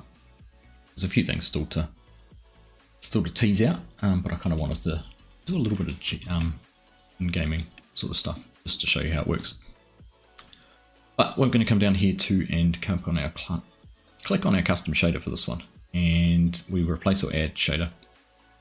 We need to browse into Farming Simulator, into the base game, and under shared, not shared, data, we have shaders there. And then we've got a placeable shader. Where is that? A building shader is what I want for this one. Shaders there. Okay, and this is where we've got all our options. I think I just need to leave it like that, and by default it will apply the snow. Now if I did placeable color, no, which one does it? Color scale. Went and use color scale. I could then go color scale 1 and actually make this options for changing color.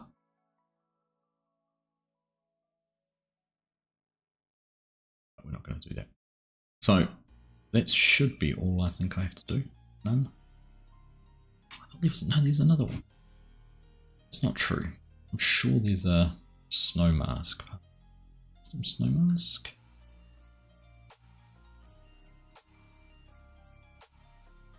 Let's have a look. So I'm going to jump into somewhere else and remind myself what I need to do. We're going to go to my by bunkers.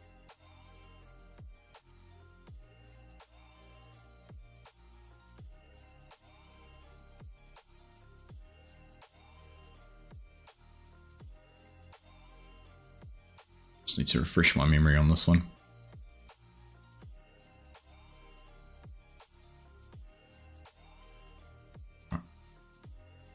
So these walls have a shader.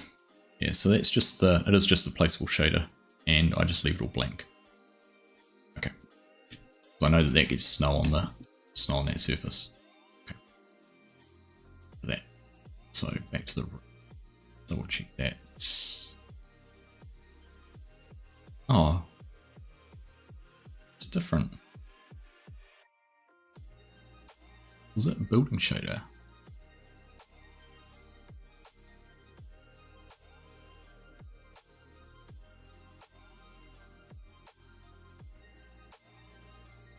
Which one did I just say it had? Was it? I'm half by paying attention. That one there. Rocky.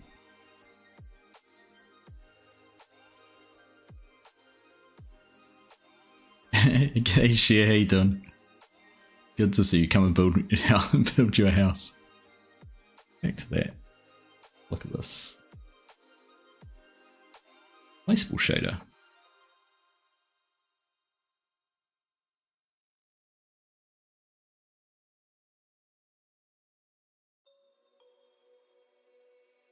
This is the building shader. Okay. Placeable shader. Here we go. That's better. Alright, now we should have our snow. That one. So it's pretty easy now. Really had a look. Let's try and see. Is our metal a better colour now? Really? At least it's not green. Looks alright, eh?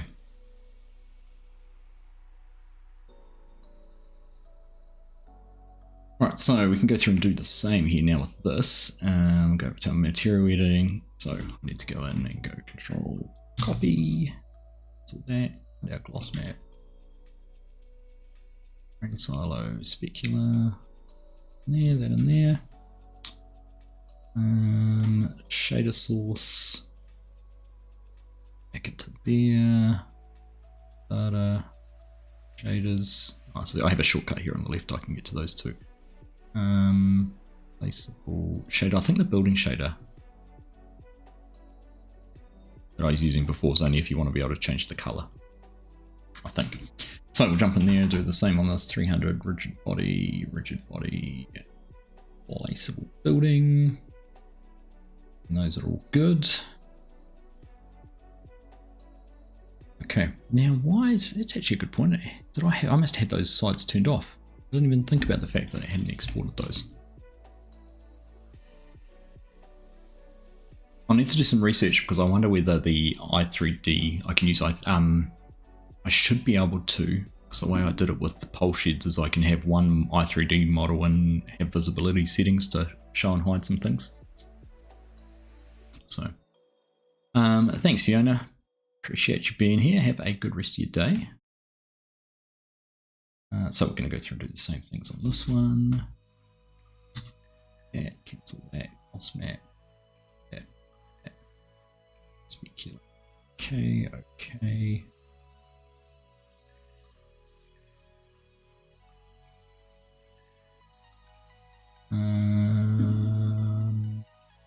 Shaders. P, placeable.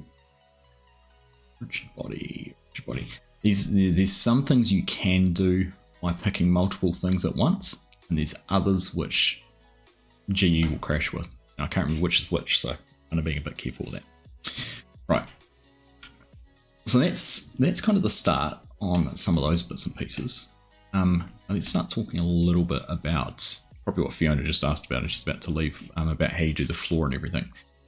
I'm going to go and import into here, go back to here and get my pole sheet pack. I'm going to import the 4-bay pole sheet in. There's a reason for that, because if I'm clever,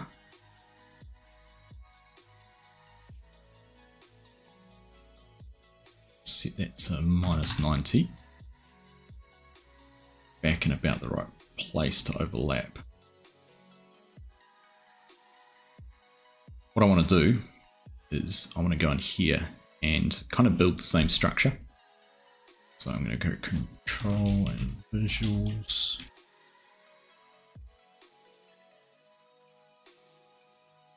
Okay, that's the only one I think I want at this stage. Drag that up. Ha! I'm going to go create transform group. Call this one old sheet. Be consistent with our naming. Drag that under there. To drag, you hold down your middle mouse button once you've selected something, and you can drag it and dump it. Now we should be able to move this back up to the top. That light we don't need at the moment. Hey Bo, how you doing? Good to see you, mate. Had to get Spark to reset your connection, so I've used the stream to check it's all working after bed. Well, I'm happy I could be of a service to you. Alright, Now I'm going to grab all these different bits and pieces: clear, level, indoor, and test areas, and tip occlusion update areas. I even grab object storage actually. In fact, I'm going to grab everything but the occluder mesh. I'm going to press D, which is duplicate, drag those up and dump them under there. That should be all I want out of that. Oh, I'm going to grab that too actually, because that might handy. Right, delete the pole shed. Now what all these different bits and pieces are is what levels and clears. So clear area is basically the area it will clear and remove of vegetation and things like that. So I can specify, the reason it was quite a way out for the pole shed is because it was out the front. And that's where our 0 point on the pole shed is actually. Our 0 points. No, that's because of the main clear areas. So I can drag this around. I'm going to have to be mindful of this because I kind of want to clear both sides depending on which orientation of shed you have. I could probably actually have 2 clear areas. I could probably, and then define them for different sheds. So I need to set that to 0.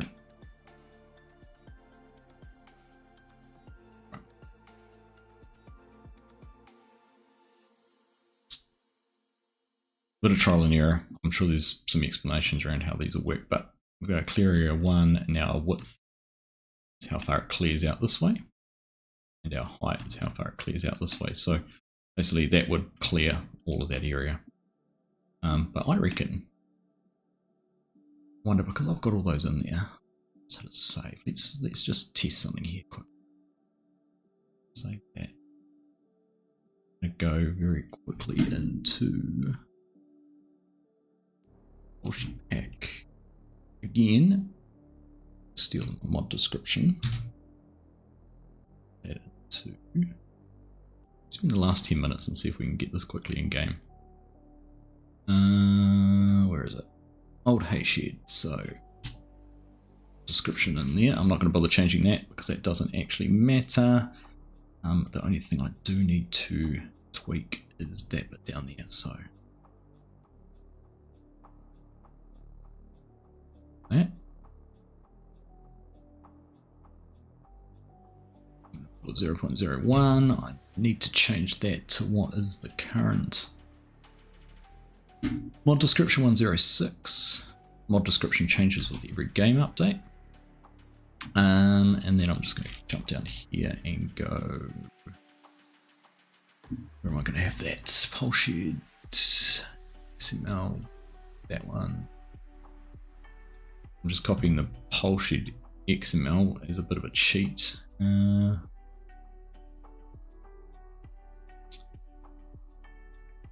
Let's see, XML.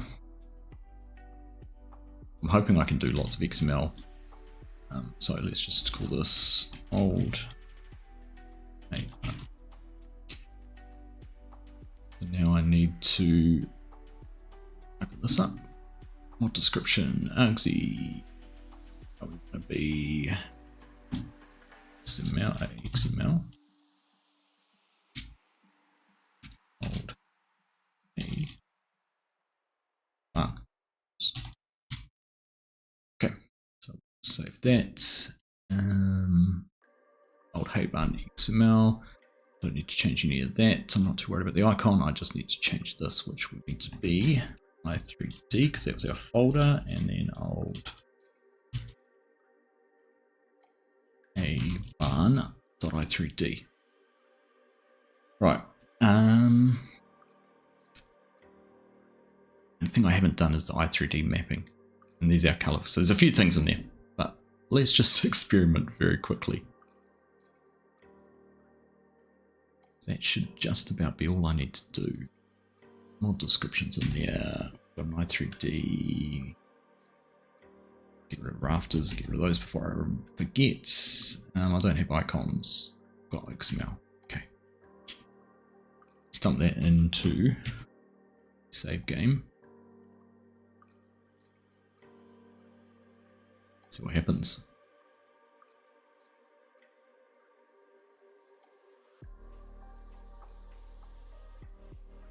moment of truth. It's either going to work or it's not. We'll figure it out very, very quickly.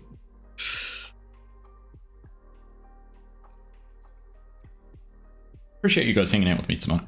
I've enjoyed doing these. It's good fun. It's also good to refresh myself and hope that I'm explaining it in a concise way. So let's go in here.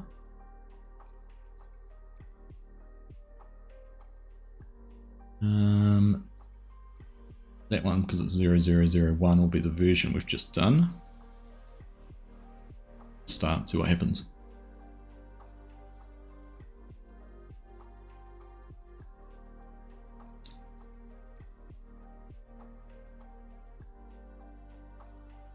Fun watching. At least you're finding it fun, Ryan. It's fun doing. That's a cool way. I've really enjoyed it, but keeping me immersed in the game.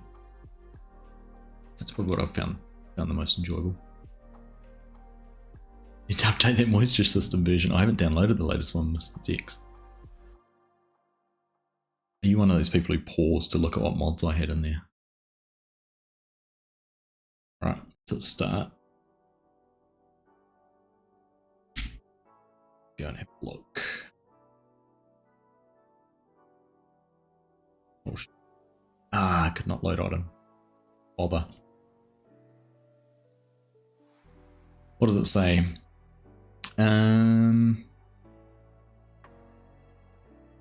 Old. If it's 25 old shed i3d old hay barn i3d not found. Nah. Rats. I don't know what I did wrong.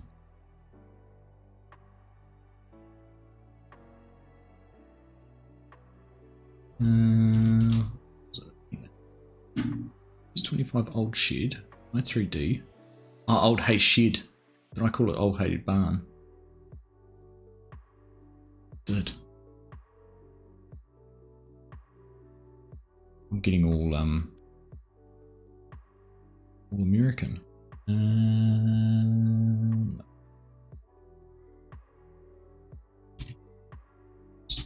Into there, back there. Let's try this again. Description done. I just need to fix that XML. Old hay shed. Make it find old hay shed.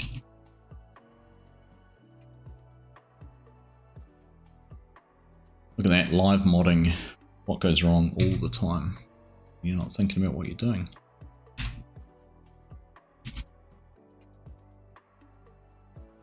Right. Reboot.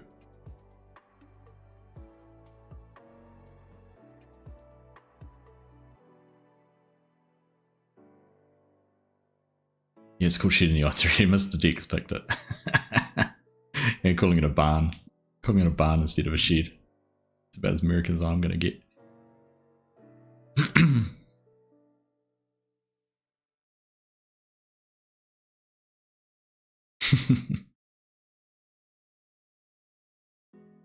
You miss nothing, but also remember nothing as well.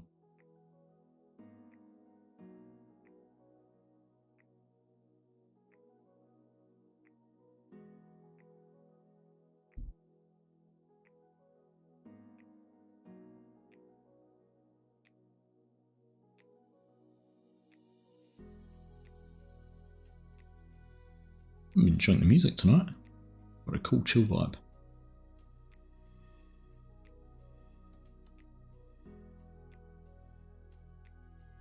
Sofa or a couch?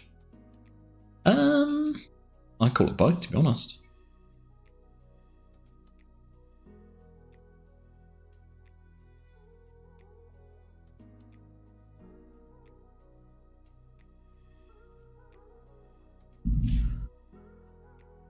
Moisture system. I'll spotted it. As Mr. Dex has pointed out, though, it's still old. Alright, let's have a look and see if I've fixed it. Yeah, it's crashed the game. Why is that? But we...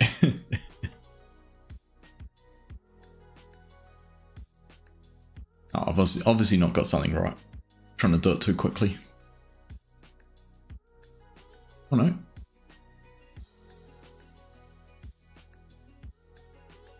Oh no, look. It's going to throw a hissy fit.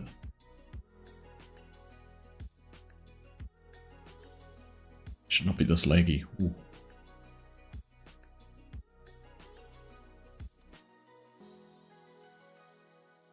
I'll have to have a look at the log.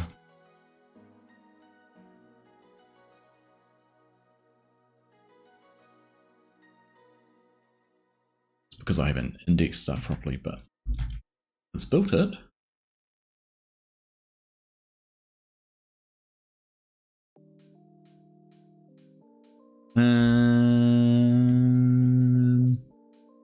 I've got 3 versions of GE open at the moment.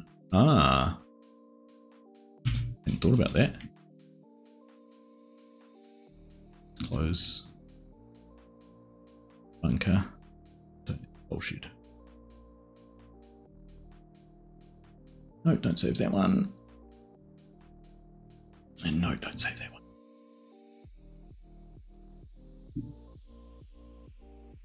Right, where do we build this?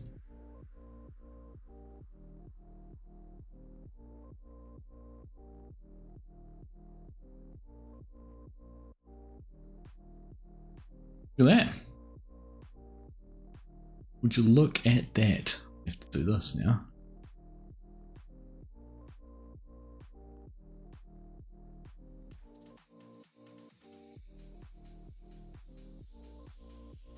What's that? Not quite the right colour.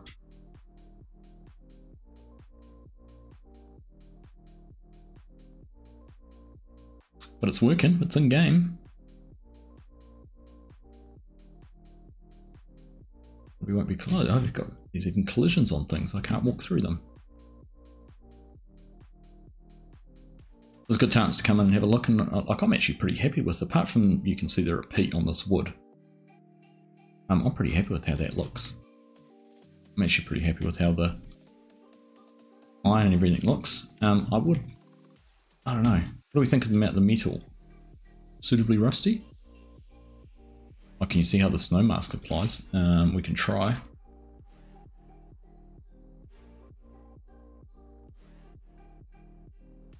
I could probably actually, can I easy div mask as snow? Add snow.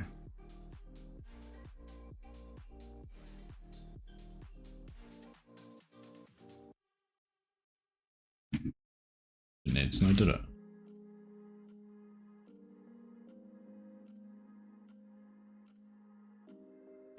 It has not. Unless it doesn't apply. See, none of these other buildings have got it on. It's just applied snow, so I have to go to winter.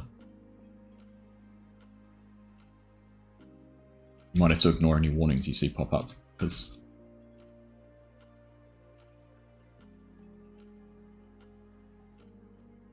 see if it's applied at all. It might not apply at all.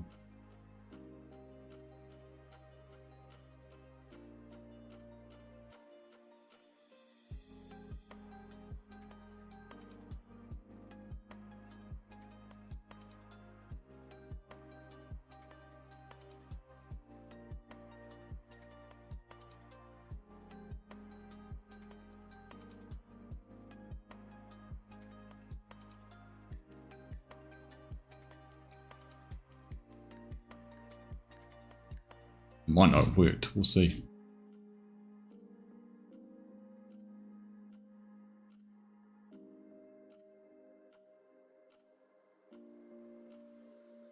Starting to frost up over there.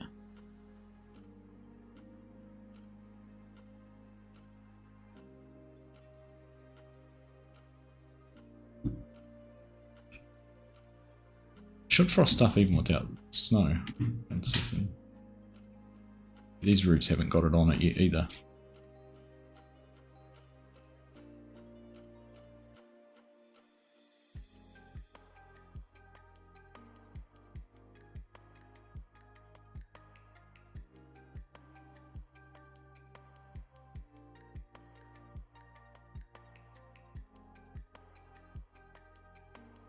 On your roof.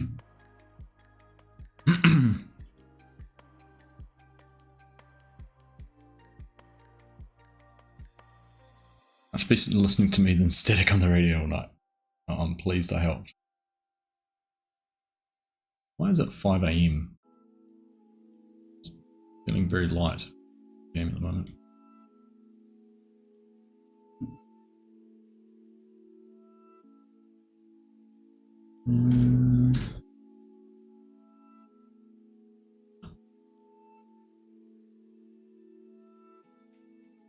Oh, I've reloaded back in August. Oops. Snowing buildings, snow level until the threshold, eventually away into the roof. Yeah. To the winter. I've managed to test it previously.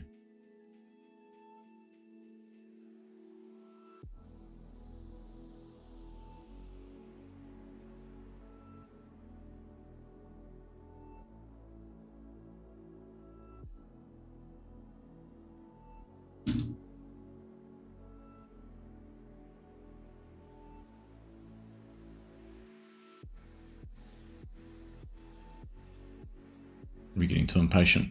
I'm sure this is how I did it last time.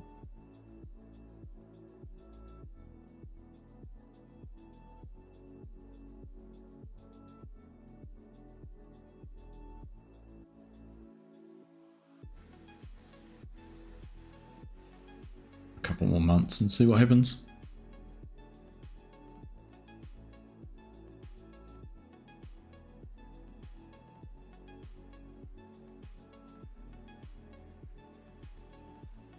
You reckon? Look. Oh, yeah, there you go. There you go.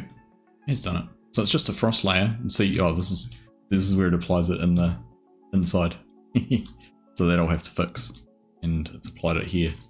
I'll have to go in through and change the UVs on that. But here you go. There's the frost layer on those surfaces, and again you can see it there. So all I need to do for that, and so maybe I don't need a duplicate UV for snow. I thought it did require a duplicate UV. But basically I need to, that thing I showed before.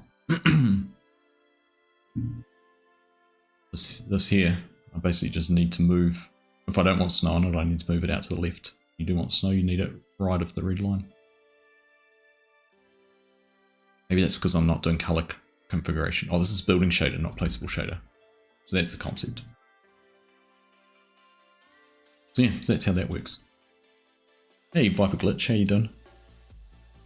But at least I've got it working on the roof properly. Not quite as, I don't know. I prefer it to these big drifts of snow that sit up on here, but each their own.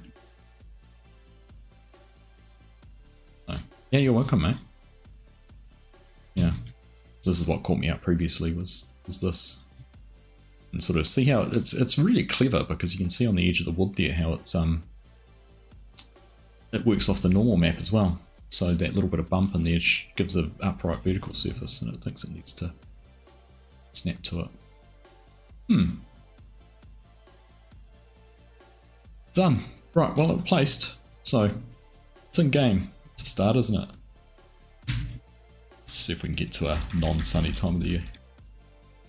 A screenshot of it in game.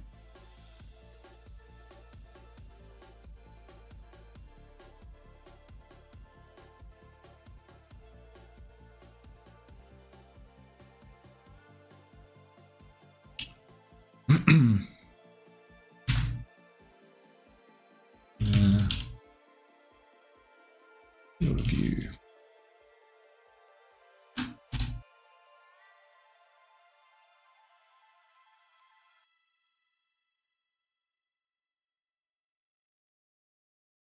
Don't use this enough anymore. That's a bit.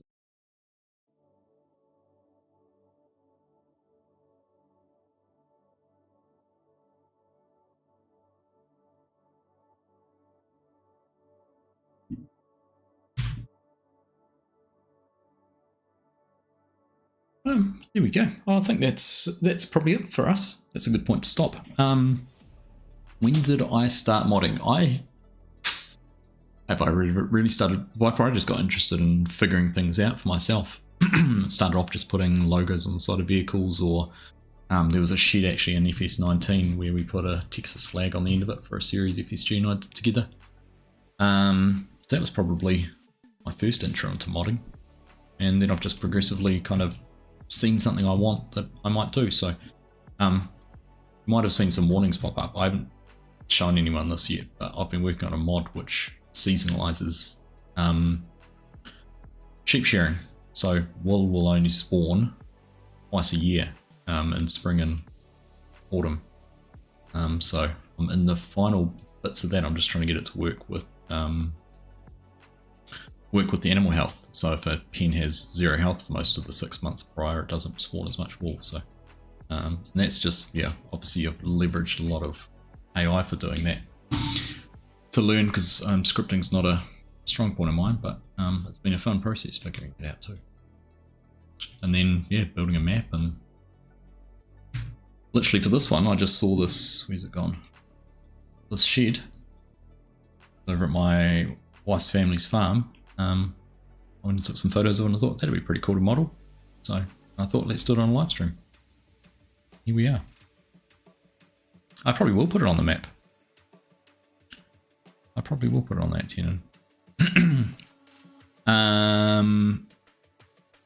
If this is Oz's one, that's actually one of the suggestions, is paying for the sharing as well, having a cost to it. So maybe, but I'm hoping to get that finished and released soon, or at least out for some testing. So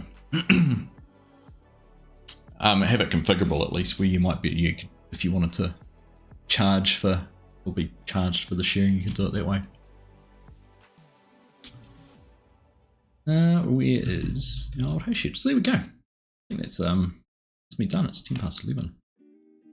So I can do something else tonight. I'm running out of time for it. So what else do we have to do? So I think I'll tidy up some of those things with the UVs, and I will possibly do some more of the detailing. I've got the bolts to do, I've got the flashings to sort out, ridge cap to do. But once that's done, I might look at doing a bit of the XML and talking about some of the settings and that you end up with in the code.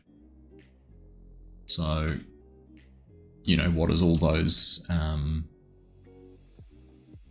what are all these bits and pieces do? Your clear areas, your leveling areas, indoor areas, all of those kind of bits and pieces. What's your i3D mapping for? So that might be next time. When that is, I don't know. This was kind of a so much spare at the moment, but just worked out tonight was going to work for it. So that's us. Thank you, everyone. I've enjoyed that. I hope you guys have too. I appreciate you all hanging out with me. If you've learned something, that's awesome. If you just enjoyed the process and found that useful, then that's cool. Just, yeah, if you've just enjoyed it and just found it interesting how the things go together. Bear in mind, everything I've done is all self-taught, from pulling apart mods or playing around in Blender. I'm very fortunate being an architect that some of the skills are transferable. It's a blessing and a curse sometimes, because I want to be more detailed than I probably can, or that my knowledge allows me.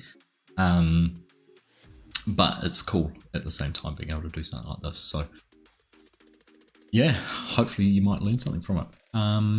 Thanks everyone for hanging out in chat. Appreciate you being here. Thanks for the banter. Thanks for the advice and suggestions and all of those kind of things. But yeah, like I said, we'll be back and carry on. Maybe get it finished. I mean, if we get it largely done in the next stream, it's maybe a 6 to 8 hour mod. Just to give you an idea on how much time it takes to do something like this, and what goes into it. Anyhow, thanks everyone. Take care. Mrs. Prof, you ever enjoy the rest of your birthday. I know you'll be going to sleep soon, so when you wake up in the morning, I hope you have a wonderful, wonderful day. Happy birthday to you. Thanks for being here with us. For everyone else, Fiona, I know you're not there anymore, you did leave, but thank you very much for becoming a channel member. And to everyone else for hanging out, I do very much appreciate it. Enjoy the rest of your day. I will be alive tomorrow. We'll be doing some Nulla Creek and some more combine building. So I'm looking forward to getting back into that and getting that combine knocked out, because it's fun. I'm enjoying it. It's just taking longer than I thought it might have. So anyhow, take care. Enjoy the rest of your day. Enjoy your evening, whatever it is, wherever you are. My stream deck's gone to sleep. I've been going for that long. And we'll catch you soon. See ya. Bye.